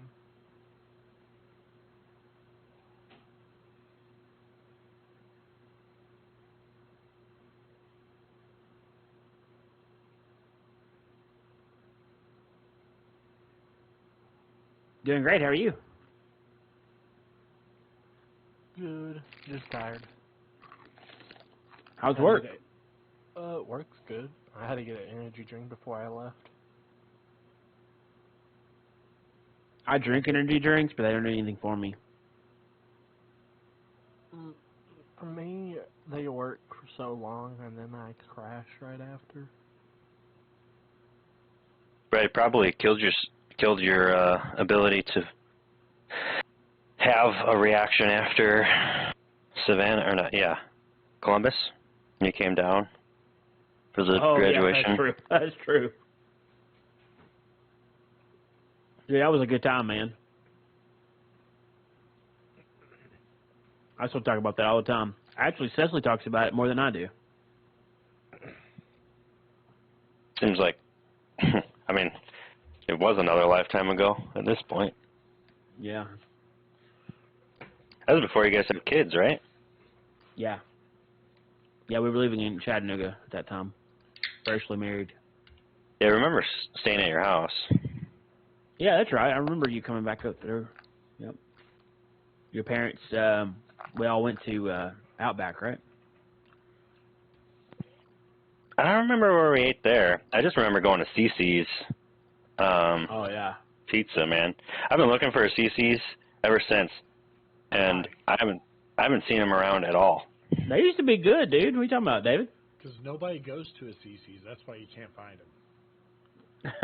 Well, back in 2008, they were still lit, bro. Man, it was awesome. But mind you, I also had been in basic training for like 2-3 months, so literally anything would have been phenomenal. So Delicious. Yeah. Oh, the mac and cheese pizza. I'm all about it. Okay. I'm down for mac and cheese pizza. Yeah. I All would right. too. What the hell was that? Huh?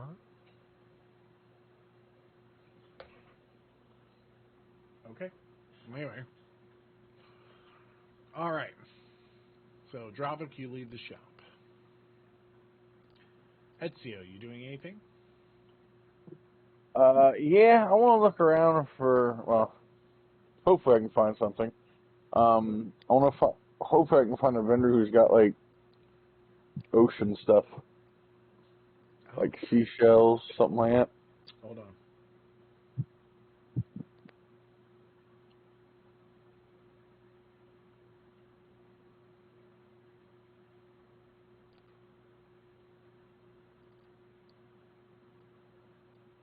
I gotta find it real quick.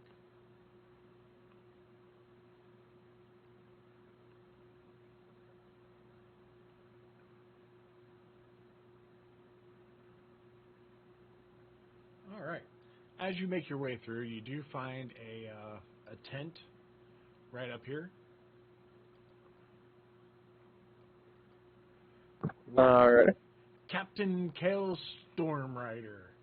Uh, he's a weathered human sailor. He's a rather large guy, but you can tell that like in his days of being a captain, through like the calluses on his hands, the weathered, sun-beaten skin, the receding white hairline, and the big poofy beard. You can tell that this guy used to be super strong back in the day and did a lot. And now he has a cane and a peg leg. And he runs the Storm Riders Outfitters. I would like to look at your wares, sir. Oi. Well, we got some nautical gear, some old sea charts, just collectibles I have gotten through my days. Gosh, this voice really hurts my throat. I feel like you're about to tell me that SpongeBob lives in a pineapple under the sea. I got some old ship's compasses, some seashell jewelry that I made, and a mermaid-themed trinkets. And if you look over there, I have a pineapple that I'm gonna eat for lunch. Sounds good. These compasses, are they just like your standard north, south, east, west compass? Well, yes. What type of compass are you looking for? That's fair. I would like to get a compass and the jewelry he has, is this like a necklace or something, or? Yes. And the necklace. You want to know, like what it looks like, or? Hold on. I need to Yes, correct it for a description. second. Okay. Description of said necklace. You have several different necklaces out in front of you. Some are like gold chained or silver chained. One is like this twined thread that goes around that has like old rotten teeth into it. The gold chain one has the like an anchor emblem on it or a charm attached to it, and the silver one has a like the front of the ship to the side with the mermaid emblem on it. All right. Do the one with the anchor on it and a compass. As you look at the compasses, there's 10 different compasses. As you look Holy through, shit. yeah, it goes from like a low to a high quality. All the compasses, as you're looking through them, they all point north, as all compasses do. The only difference is from like the prices is the actual compass itself. Like the basic one is a wooden compass, north, south, east, west. And then from there, it starts going up until you get to your higher price ones that are like gold trimmed. Instead of it being like a wood box, it's like a grooved marble where they cut out the inside of it. It's rather weighty. So How much for that one? the groove marble, the high end one, Yeah. it's 100 gold. Oh. Yep, I'll take that and the necklace. Okay. It's 101 gold.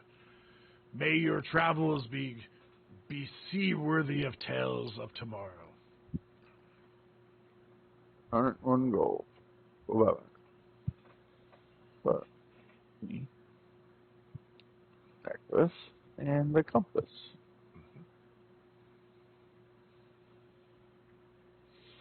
Aside from that, it'd just be, again, just kind of just looking around for little mundane things I can help people with. Okay. All right.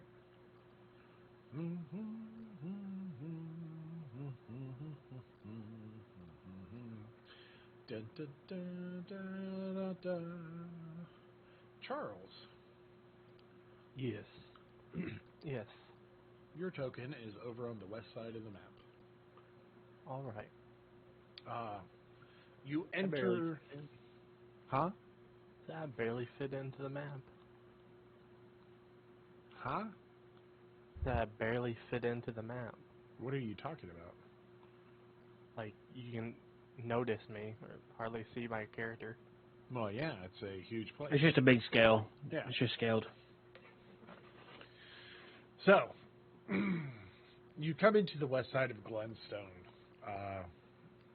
It's getting to be in the noonish, a little bit afternoon time of the day.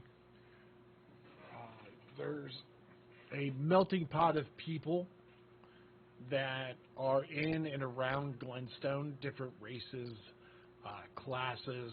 You have people that are lower spectrum of wealth all the way up to the royal that's walking around. There's various tents set around. Some are where people sleep in or staying in, and some are merchants' tents, as you can see by like the wares hanging outside, or they'll have signs hanging showing what they are. All right. I'm gonna make my way to the middle, where the fire is at.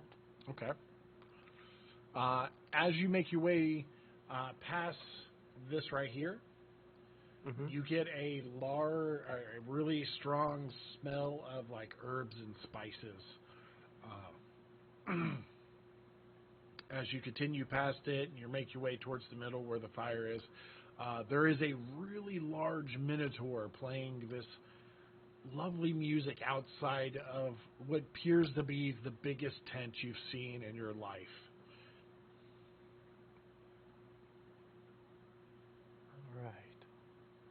All right.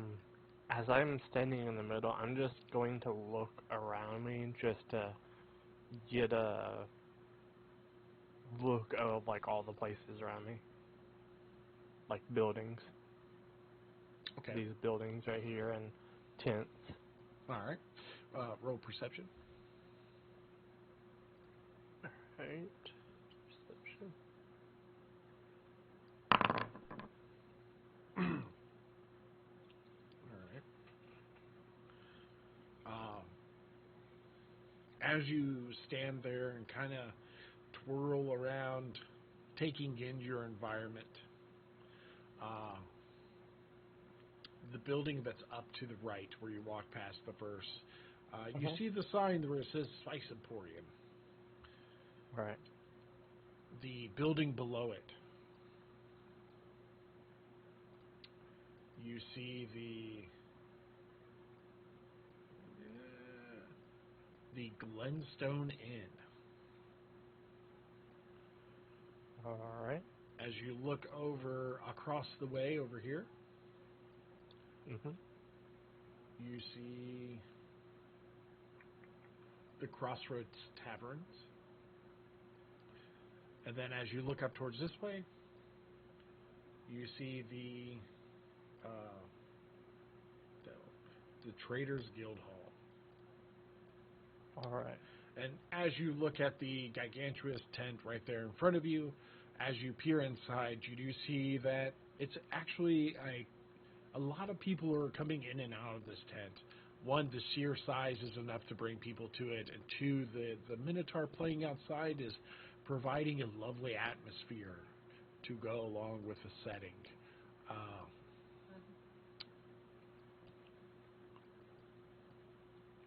So, I'm gonna go inside this big tent right Mhm. here, just to investigate it and just see what's all in there, all what's right. going on. As you walk inside the tent, you see that there's, several different tables spread out throughout the whole thing, and there's a bunch of trinkets, not trinket, a bunch of like tinkered words elude me all of a sudden. Tinkering items throughout and a bunch of different stuff. There's a few Warforged robots walking around talking to the people.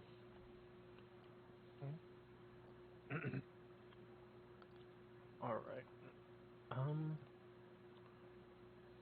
Now, is this just like a place of hanging out, or is there actually stuff like being sold in here? It doesn't look like people are buying things per se. You do see people have the tinkered items, but you don't see any like change of hands. Some you do see some people hand the Warforged money, and some you see where there's no monumental money being exchanged. And once one item gets set out or was given out or sold, then you see them put another item in its place. All right. Well, I'm gonna check out the tinkering items, just like what there is Okay. on the tables.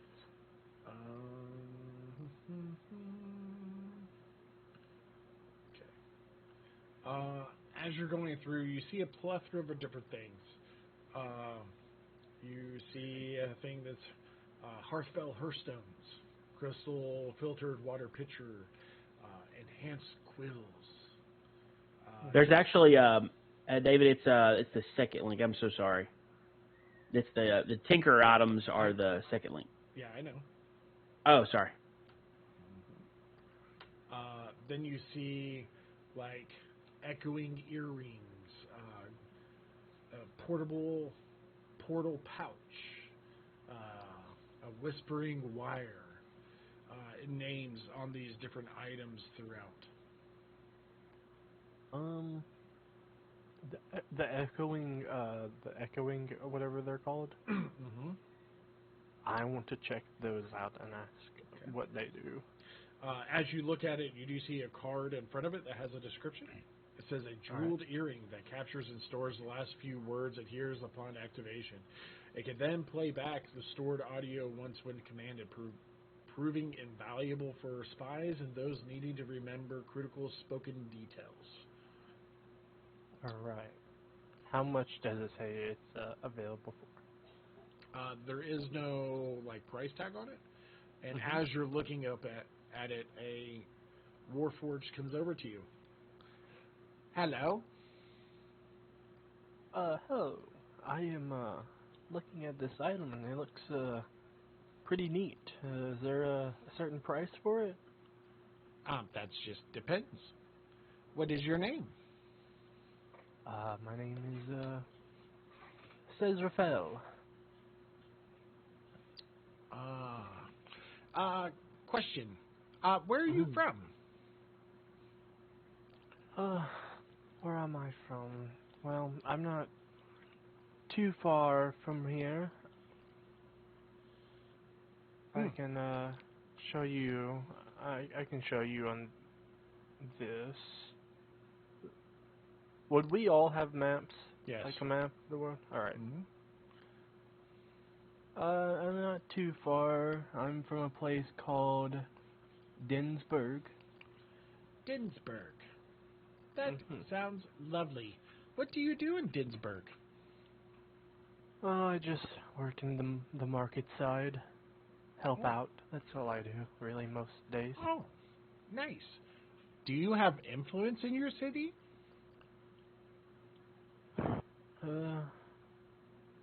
It's hard to say. I really don't pay attention much to people Oh, and everything that goes around. that's fantastic. So, would you like the earrings? Yes, Do you want me to tell you about it? sure thing. So, the earrings. Say we're talking and you want to remember something. You click the earrings and it records the last little bit of our conversation and can replay later. Would you like a demonstration? Sure thing.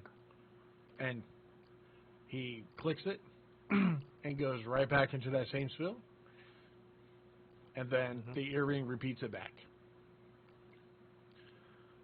Well, that's pretty neat. You know, that would be really helpful to remember certain people's names and prices I need to remember at the market side. Yes, for the small price of 10 gold, you can 10 have gold? these. All right. Let me get my gold out real quick. I would hand down 10 gold. Okay. He takes the gold and puts it in the pouch, and he hands you a business card. Mm-hmm. Hold on 1 second. I have to look through the 47 different. Nope, that's not the one I want.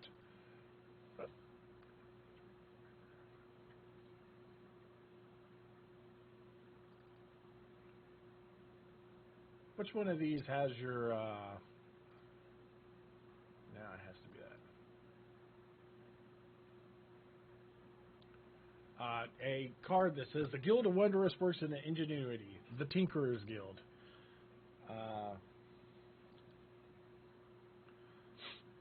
On the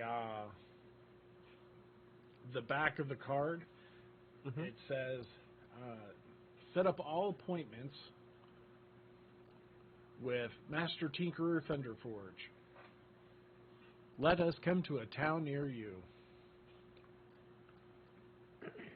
All right. I have a question. Yes. Is the big building over there isn't outside? That's the Tinkerer's Guild, correct? No. The Tinkerer's Guild is actually loaded in several different towns. We are just here to help spread the word of the Tinkerer's Guild. We, the Tinkerer's Guild, is actually headquarters in Tavern Hall, which is in part of the Burgle region. Not too All far right. from here. But, are you wanting to set an appointment with Master Tinkerer Thunderforge?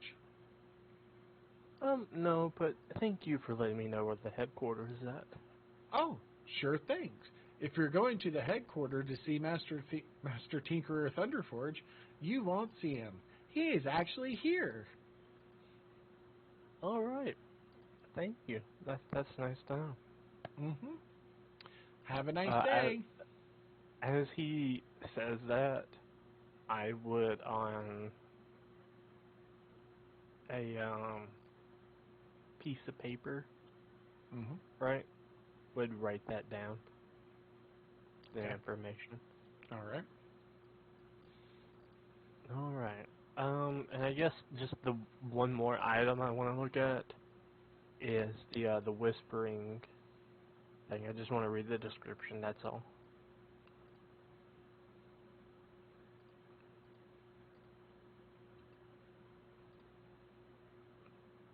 Hold on, let me get to it.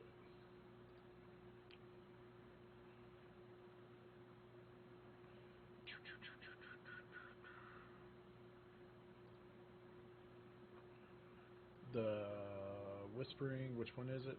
The whispering wire? Yeah.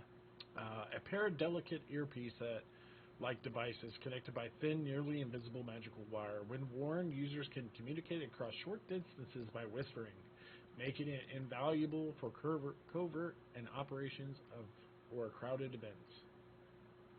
All right. And then what about the one before that? Sorry, I just wanted to read the other one as well. What was it called? I can't remember the name of it.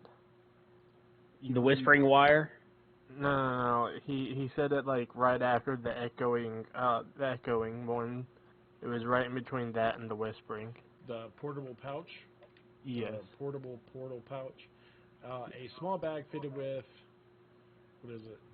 Spatule enchantments, which, while it looks ordinary from the outside, its internal capacity is far greater, allowing adventurers to store multiple items beyond its apparent size.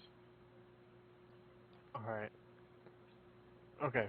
That's all. That's all I wanted to read. Okay. But I would head outside the tent now. Mm-hmm. They're doing Cotton Eye Joe outside the tent, bud. Where'd you come from? Where to go? Where'd you come from? Cotton Eye Joe. Somewhere, Taryn just had a panic attack. As I pass in front of the Minotaur dude, Mm-hmm. does he have any like little hat or anything in front of him as he's playing? No. No. So nothing to like people can give him change. Nope. No. Okay. Well, there goes that one gold given to. All right. Back That's inside right. of the Traders Guild Hall.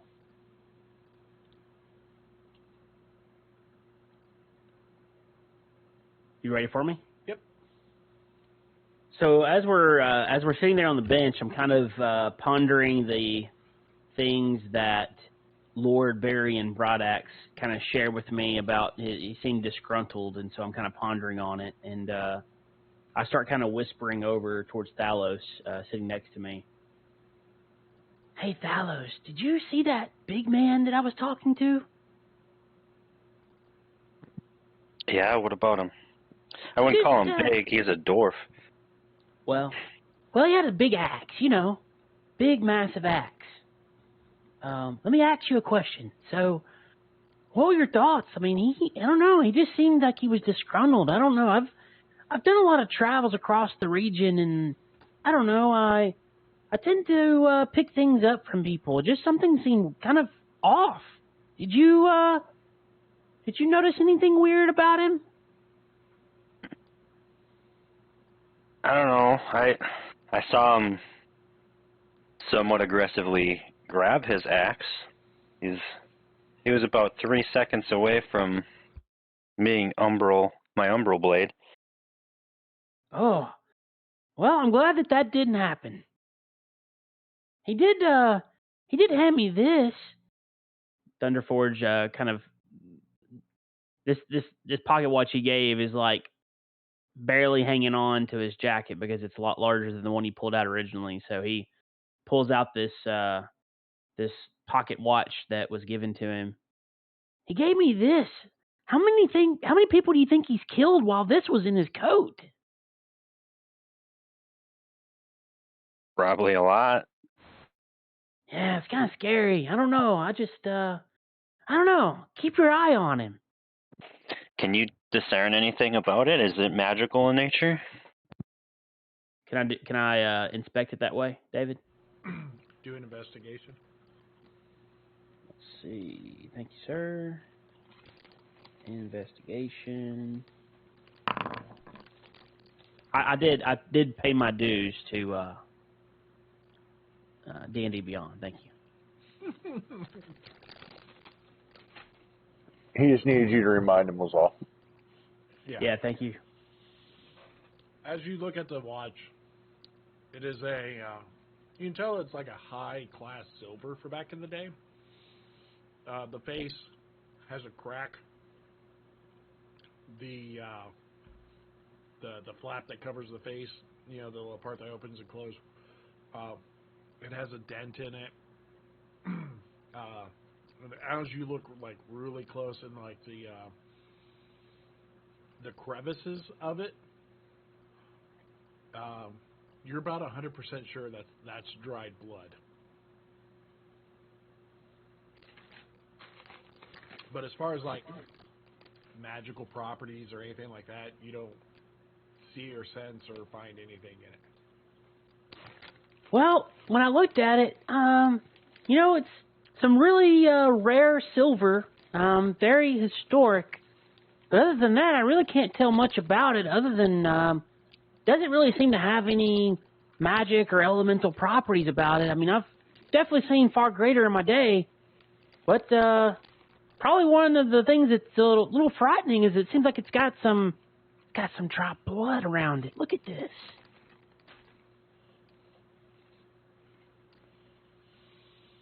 I'd look at it, but I wouldn't be nearly as put off by the blood.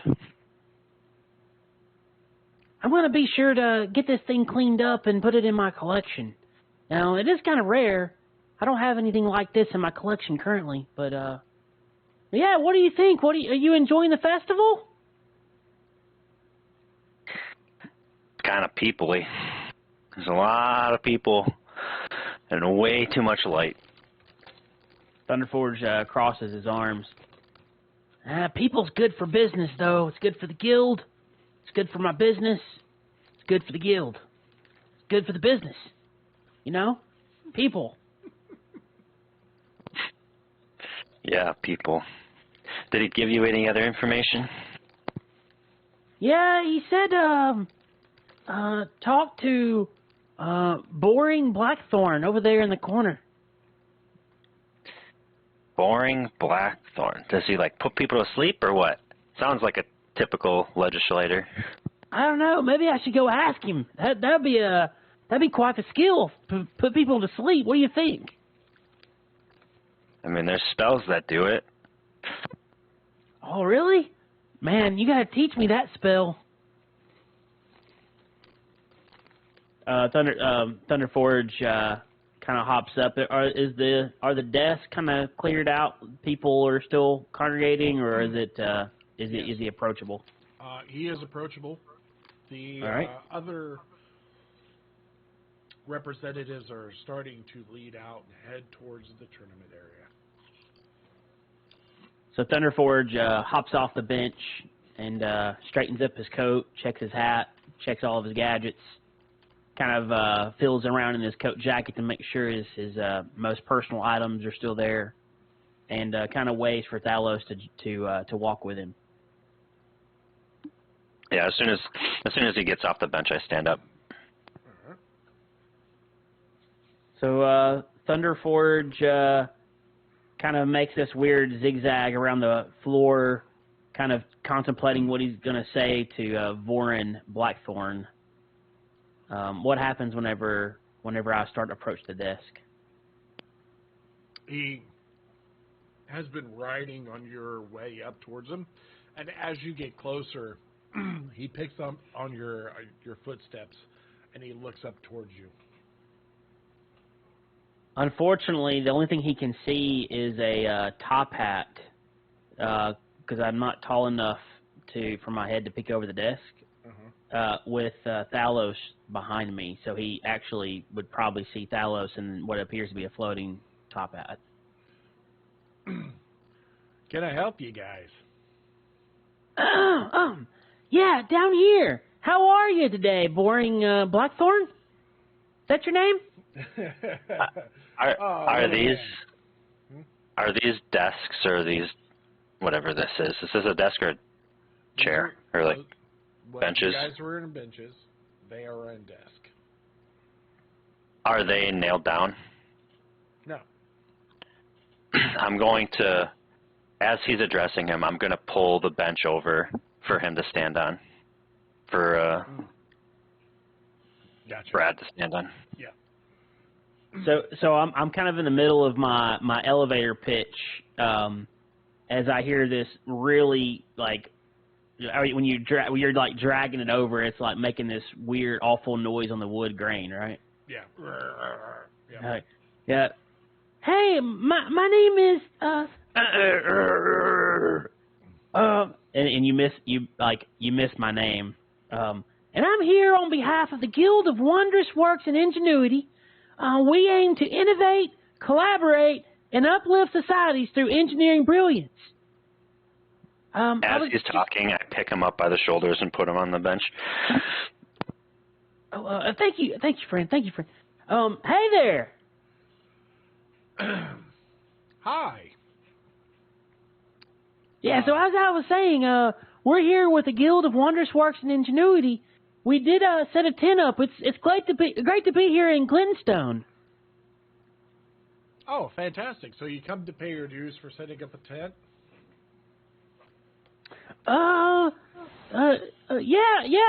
Sure, I did. Fantastic. How much? Let's see. How much space are you taking up? I hope you're not the big gaudy tent out there. Well, we're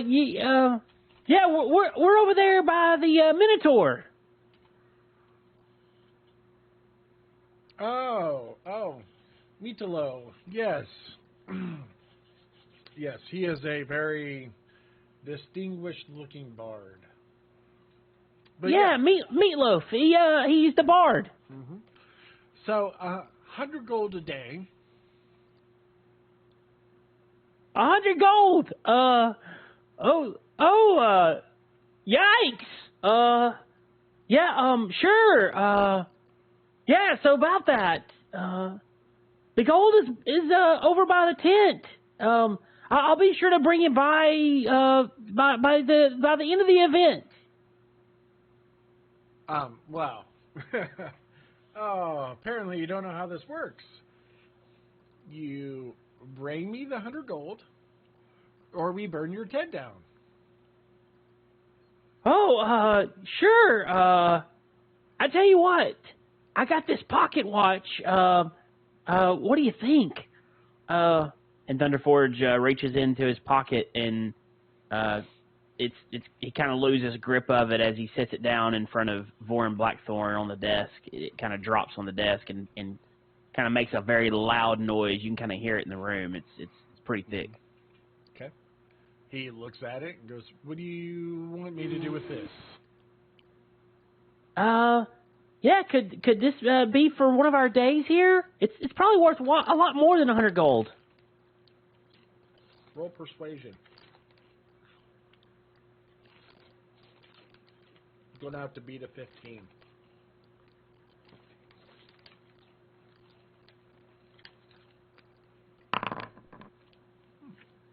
That premium. He grabs it, slides it across. Tomorrow morning. Tomorrow morning? You bring What's happening? You bring me 100 gold for tomorrow. Oh, okay. Yeah, sure. I'll be sure that one of my warforged brings it over. Okay. This will cover you for today. Great, friend. Yeah, so I was here on behalf of the Guild of Wondrous Works and Ingenuity, and just wanted to make an introduction. Have you heard of us yet? No, I have not. Yeah, so what I would like to do is maybe just offer to the town of Glenstone maybe a free workshop. It's it'd be completely complimentary, and any tinkerers or those who would like to pursue tinkering, they're all welcome to join. It's free. Well, I tell you what. You can come back whenever your little heart desires and set up your tent. And since the festival and tournament will not be going on, It's only 1 gold per day. Oh wow, you're so generous. I like your generosity around here. Don't take it as generosity. That's our normal rate. Oh, oh, okay. So I don't have to bring the Warforged over tomorrow, I take it. Oh no. Right now it's the festival and tournament that's happening. It's 100 gold a day. So in the morning, your little Warforge will come over here and pay me 100 gold. And any day you stay after that is 100 gold. I understand. Thank you for making that clear, Boring Blackthorn. I appreciate your time today. Mm-hmm. And I kind of turn around and realize I'm standing on is it a chair you brought over? It's a bench. It's a bench. And so I carefully hop down off the bench, but I'm not strong enough to drag the bench back to where it was originally at. Yeah, I push it back in place. Okay.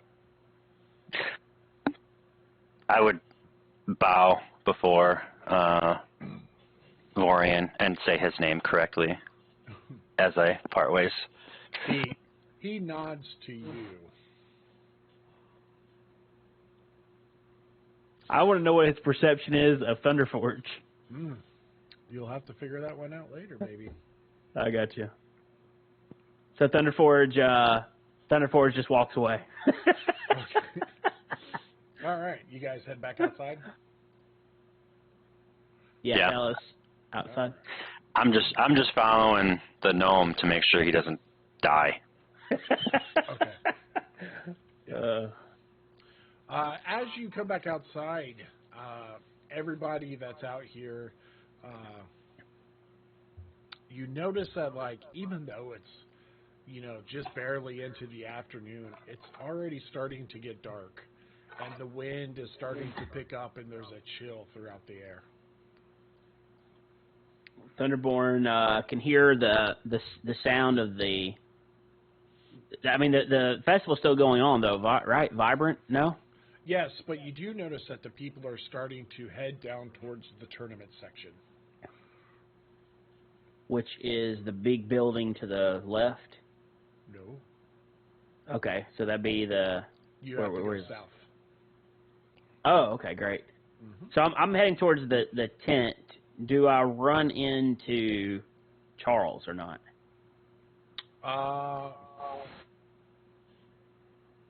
You can... let's just say yes for just the sake of running in. You come outside and you see there's a gentleman standing right in the area. Charles, could you go ahead and describe yourself to Mr. Tinker guy? All right. When you see me, all you will see is a black cloak surrounding him, and he is wearing a black shirt. The sleeves are tattered, and on one of the sleeves is just like rope of like blue rope wrapped around it, and then on one of the sleeves that are tattered, you can see a tattoo on his forearm that is just like, it's inspired like of Norse knotwork, and then a big gauntlet on that arm as well, and he's wearing black pants, brown belt around it, and dark brown boots. So am I to understand that you have...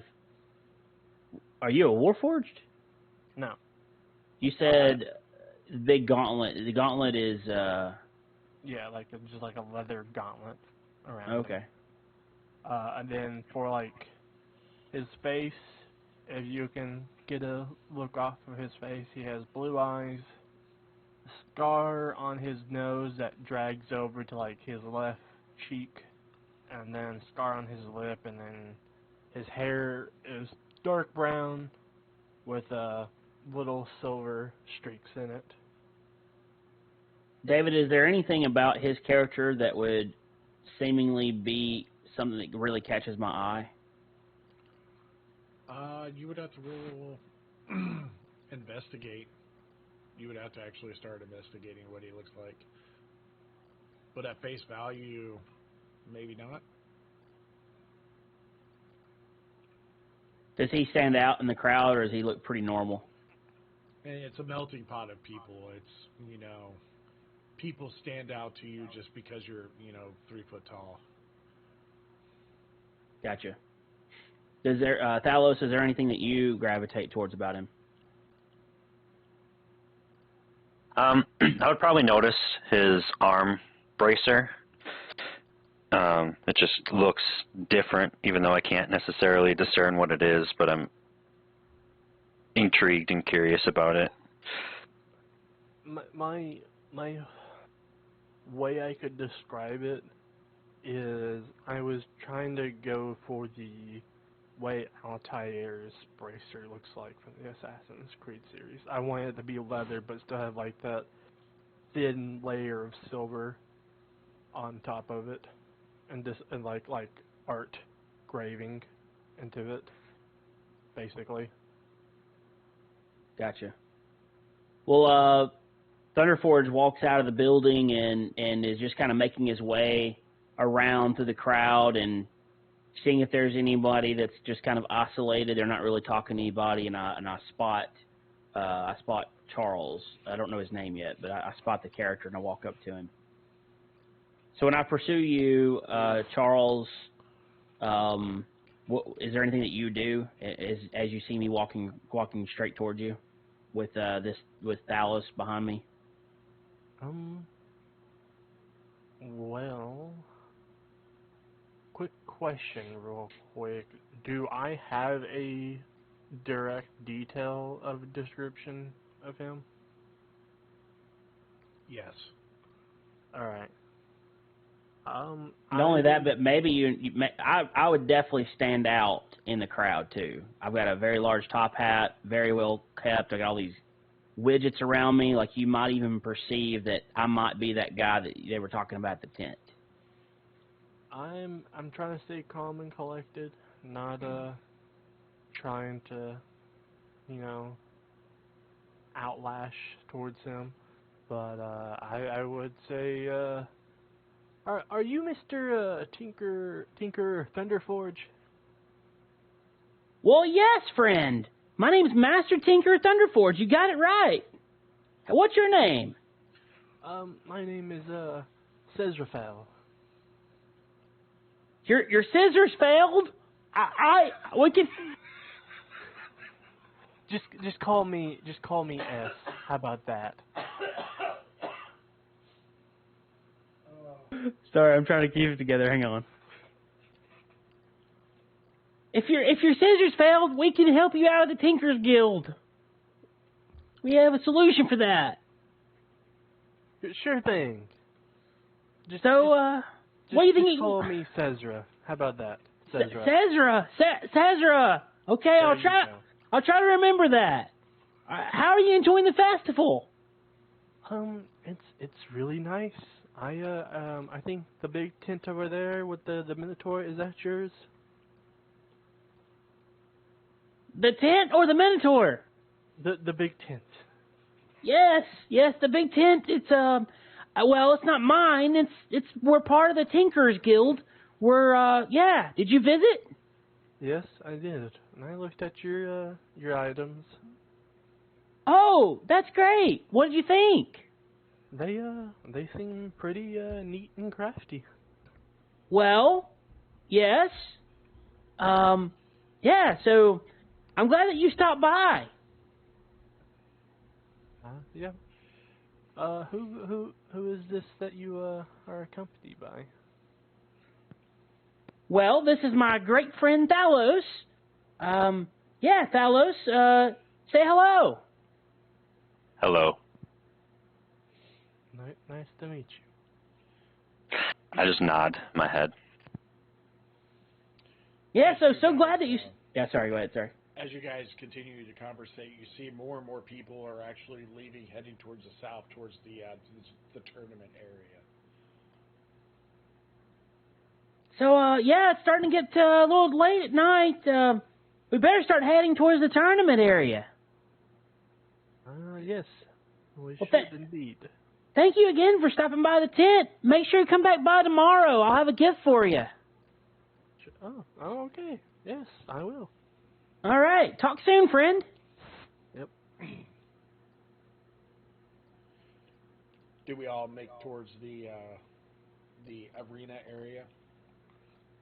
Yes. Yeah, if it's noticeable that that's where everyone's going, then yes. Writing in my little notes. He doesn't get names correct. In this, as you head south, you are coming down to these two openings on your left and right, and there's a sign that says the Infinity Squared. This is where the all the champions from the different regions are held at. Heading down further is the stables for them, and the butcher, the baker, and their own private blacksmith. Still following the crowd that goes down through this. Does anybody stop? Mine's not loading right. I'm hitting refresh again. Is everything Yeah. good? All I see is gray Yeah, me too. with tokens. I actually don't even see tokens. Like this has no. This is just a normal map.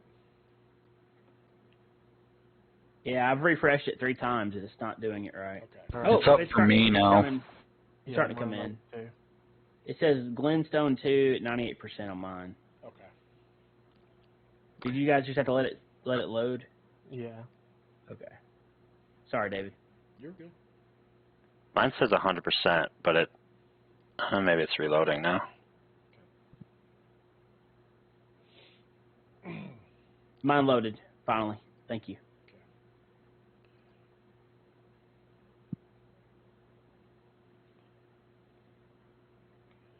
All right. So we enter in from what side of the map? The north. Okay. Thank you. People there. Mm-hmm. As the crowd still funnels down through all this, do you guys stop, or do you continue to the tournament area? Wrong person. Thunderforge is in hot pursuit of a really good seat. He's hoping that he will beat most people there to the tournament area. Okay.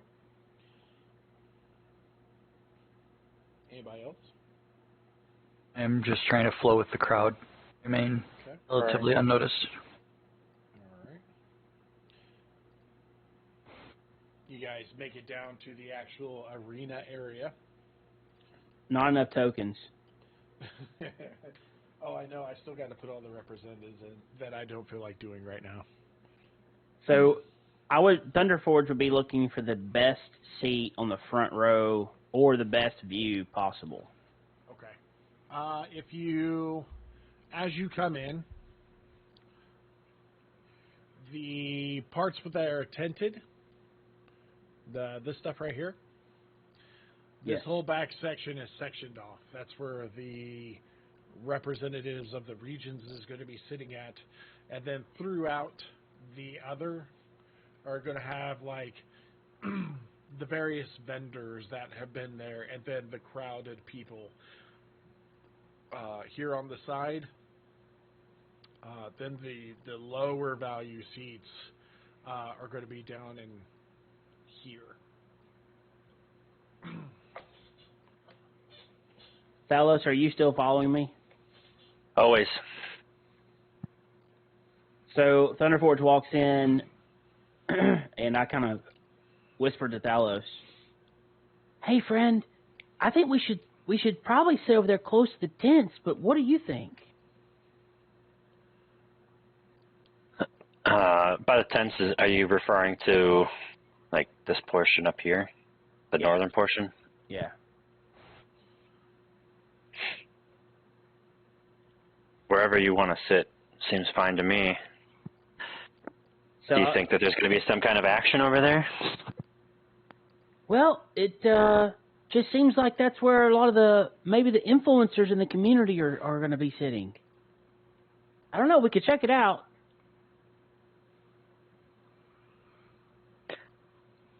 Yeah, sounds good to me. If nothing else, we'll be able to hear them better. So Thunder Forge would basically, to cut to the chase, David, would go as far as he possibly could up until somebody's going to halt him or stop him not having access to that area. As you get up to the stairs that lead up to that section is guarded, and as soon as you come up, you're immediately halted.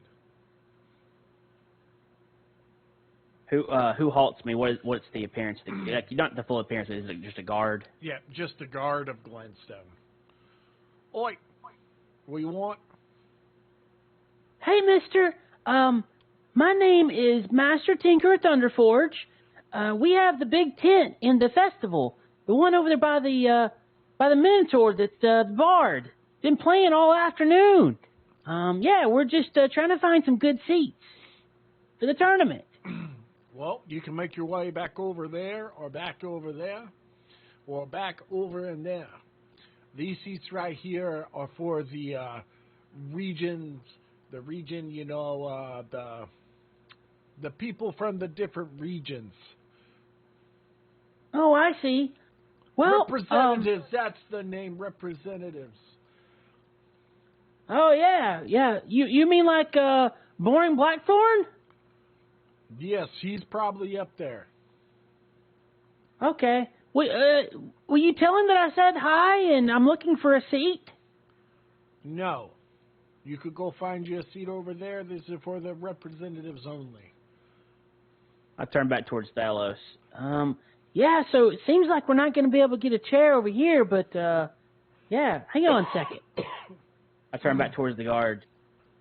Hey, mister, is there any way that maybe we could just sit over here in the corner and I won't bother anybody. I just wanted to, I'm a little short and I like the view. What do you think? No.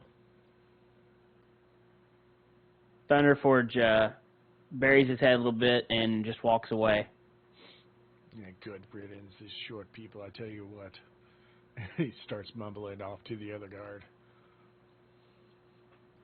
So we just found the best seat over in over here in this. I'm trying to click the section on the left. Click and hold.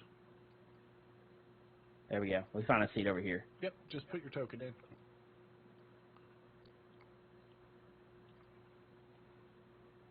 I'd be on the very, very small corner over there with kind of having an eye towards what's happening in the tents. Okay. Is everybody else on the map? I have put myself on there, Yeah, I'm on the map. Okay. And is it all right to sit anywhere, or we have to sit in a specific place? No. Apparently, you can't sit with the tents. Can't sit with the tents.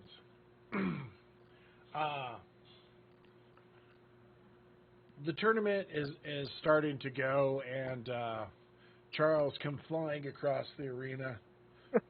The tournament starts, and they start calling out the different champions.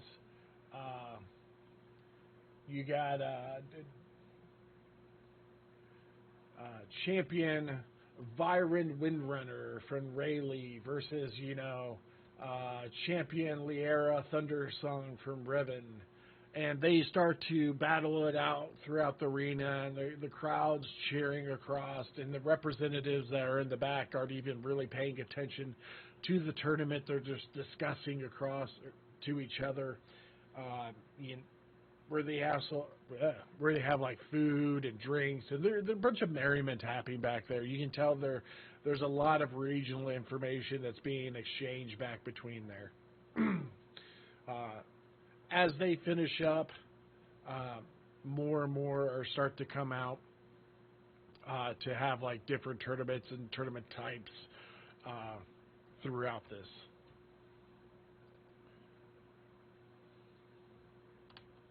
As the day progresses, actually starts to go into dark. Torches are being lit up around so people can still see.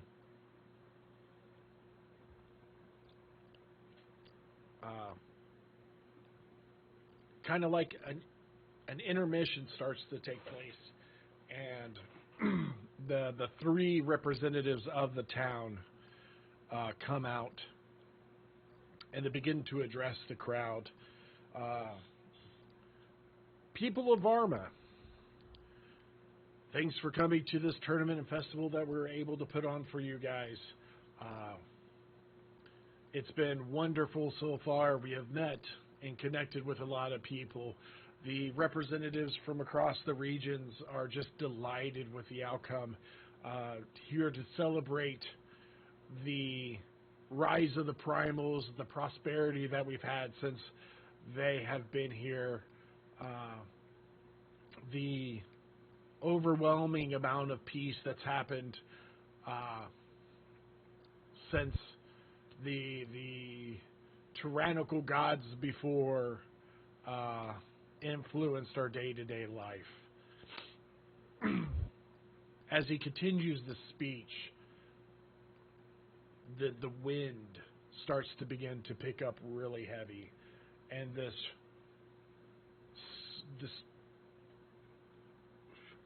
loud roar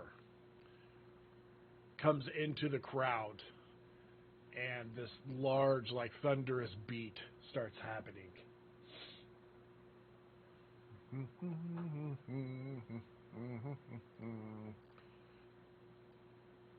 This gigantuous undead dragon falls and lands on top of where the tented people are. The roof starts to cave in on top of it. You hear screaming. The crowds are beginning to scream, and some people are starting to walk away. And it lets out this loud, bellowing roar, and everybody throughout the crowd is frozen still.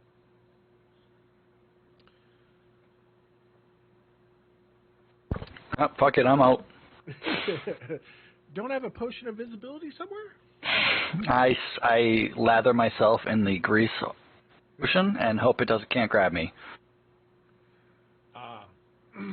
As the silence in the crowd stops, you see this black inkiness start to form in its skeletal body and starts weaving itself around, heading up. Once to where the crimson flame eyes of this undead dragon was turn into this dark purple flame that is coming out of the eye to where it's almost like a brazier of light coming out. It begins to speak, and when it speaks, it's not just common, it's Dwarven and Elven. It's all these different languages that are coming out, and the sounds all sound like it's from the undead throughout time. So if you speak Dwarven, it will be Dwarven. If you speak Common, you can hear the Common, and you can hear the other languages inside of it. Behold, mortals. And as it speaks, this inky blackness comes out, and it starts to sputter into the crowd and landing on people and the champions below. The time of reckoning is at hand. There is no salvation, no escape from the consuming darkness that now reigns. The audience still paralyzed with dread, and then you could just, the breathing throughout the crowd is almost rhythmic. It's almost like everybody is breathing at the same time. Your world crumbles. Your cities will burn, and your soul shall wither. The abomination in the voices and the screams that are just intertwined with it just sends chills throughout your entire body. In the absence of light, I am the harbinger of your oblivion, and from the ashes of your feeble resistance, I shall birth a new era, a new domain of darkness where all hope is extinguished. As the proclamation of the dragon unfolds, the audience witnesses visions of destruction and chaos and suffering throughout Varma. As you see your hometowns, the places you lived, you see them on fire. You see like this death and destruction of waves leading up to your towns. You also get these visions of where the other primals, to where what you would think would be this gigantuous flame of the fire primal is now shackled down with these shadowy, inky shackles coming up, holding it down. Where the wind would be this huge hurricane, is now like brought down to this littlest gust trapped inside of this container. The water, which would be a tidal wave that would consume all of the lands, is just this little drip, this endless drip into this bowl.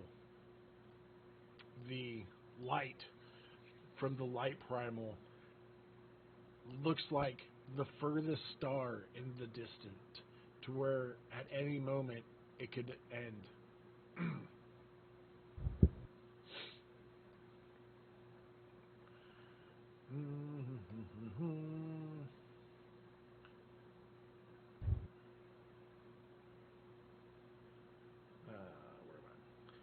Pray if you dare, the dragon sneers, for even your prayers shall go unanswered.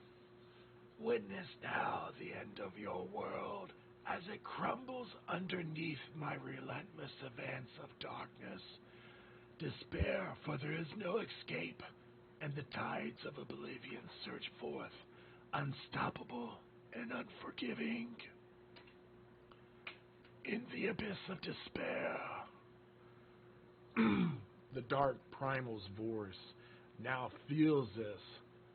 Your so-called gods are broken, their radiance extinguished, the shackles of despair are unbreakable, and the divine line shall fuel the darkness that consumes all. As this chilling speech concludes, the spectators are just, the fear that's spread through the stands is palpable. The sweat visibly coming down. And then it's like it breaks, and you are now free to move again. And that's where we'll end tonight. I'm only killing the car dragon. Stabby. Thunderforge, not knowing if it was magic or if all that was real, stands up. Oh, great start for the tournament! I'm just kidding. All right. And when we come back, we will continue where we left off. Do. All right, well, good night, gentlemen. Yep. Good night. Have a good one. Thank you for the plays tonight. Mm-hmm. I'm going to stay on for a few years. David, are you going to bed, David? No, I got to stop. And then I'll be on. All right, I'll catch y'all on the next one. All right. I'll see you guys. Oh, yes. That was a good one.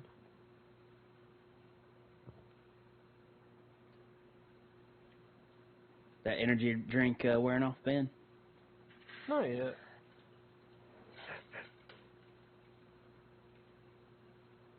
But I'm probably gonna go watch some YouTube. What's on YouTube? What does your YouTube stream look like? I don't have like subscriptions. I have like plenty of different people. I have some of these you may not know, some you might, but I have Crusader, Terrorizer, Puffer TV, let's see, Big Jiggly Panda. It's pretty much a bunch of different gamers and Twitch streamers. One of them is Esfan. I have Smosh on here. Good Mythical Morning with like their different channels. Some music people that make raps to like anime and games. Some D&D channels. Pretty much that's it. And a couple vlogging channels that I like.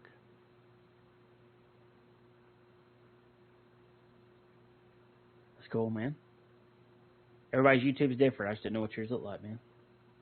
Yeah, I'm pretty a little bit basic with it, but then I have a few people on here that are cool and unique.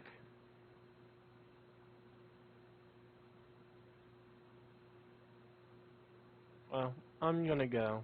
So good night. All right, man. Yep.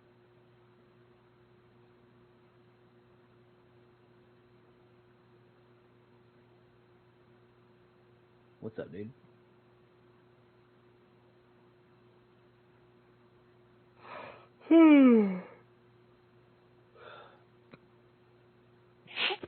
Good job role playing. Your character is already like much more well defined than everybody else's as far as the theme and stuff that you're, the things that make the character, the ticks, I guess. Thanks, man. I was trying to be cheesy. I don't think you were cheesy, but even if you were, some of that is good.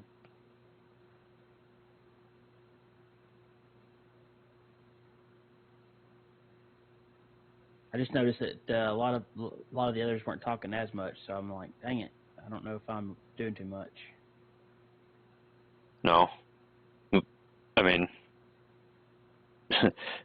I guarantee you, David would say no, because if nobody's talking, it just means he has to talk more, and it's supposed to really be a collaboration.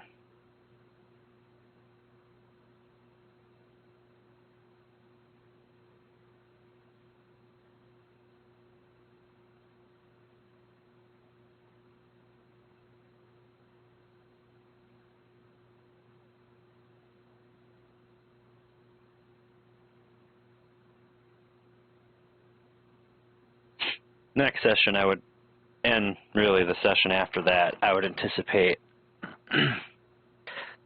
will be better as far as everybody participating, because, well, after next session, I would assume, anyways, that we kind of have some sort of a path laid out for us as far as, like, a reason to travel together, at least initially, so then, even if we're not friends with everybody, at least we'll have a reason to interact with one another, which... Yeah, you will. That, that removes a lot of that. Mm-hmm.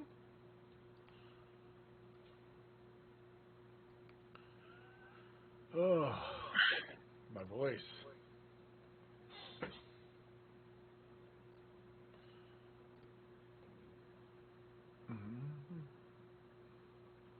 Was that at the end there? I didn't quite catch it. Did the primal shadow come in too? No, so the dragon started out talking, and as he continued talk, the primal started to go into him more.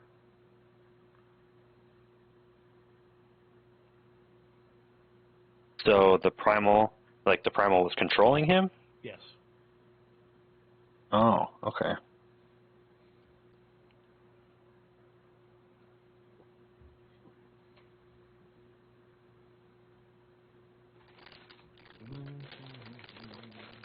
Good job on the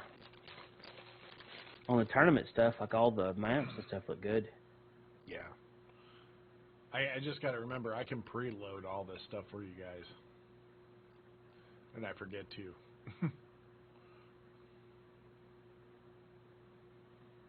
Does that mean that we just thought, like, we've already loaded it in the background, so...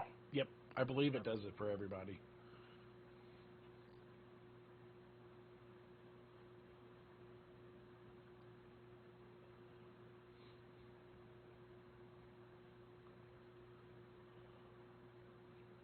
Do do do do do do do do.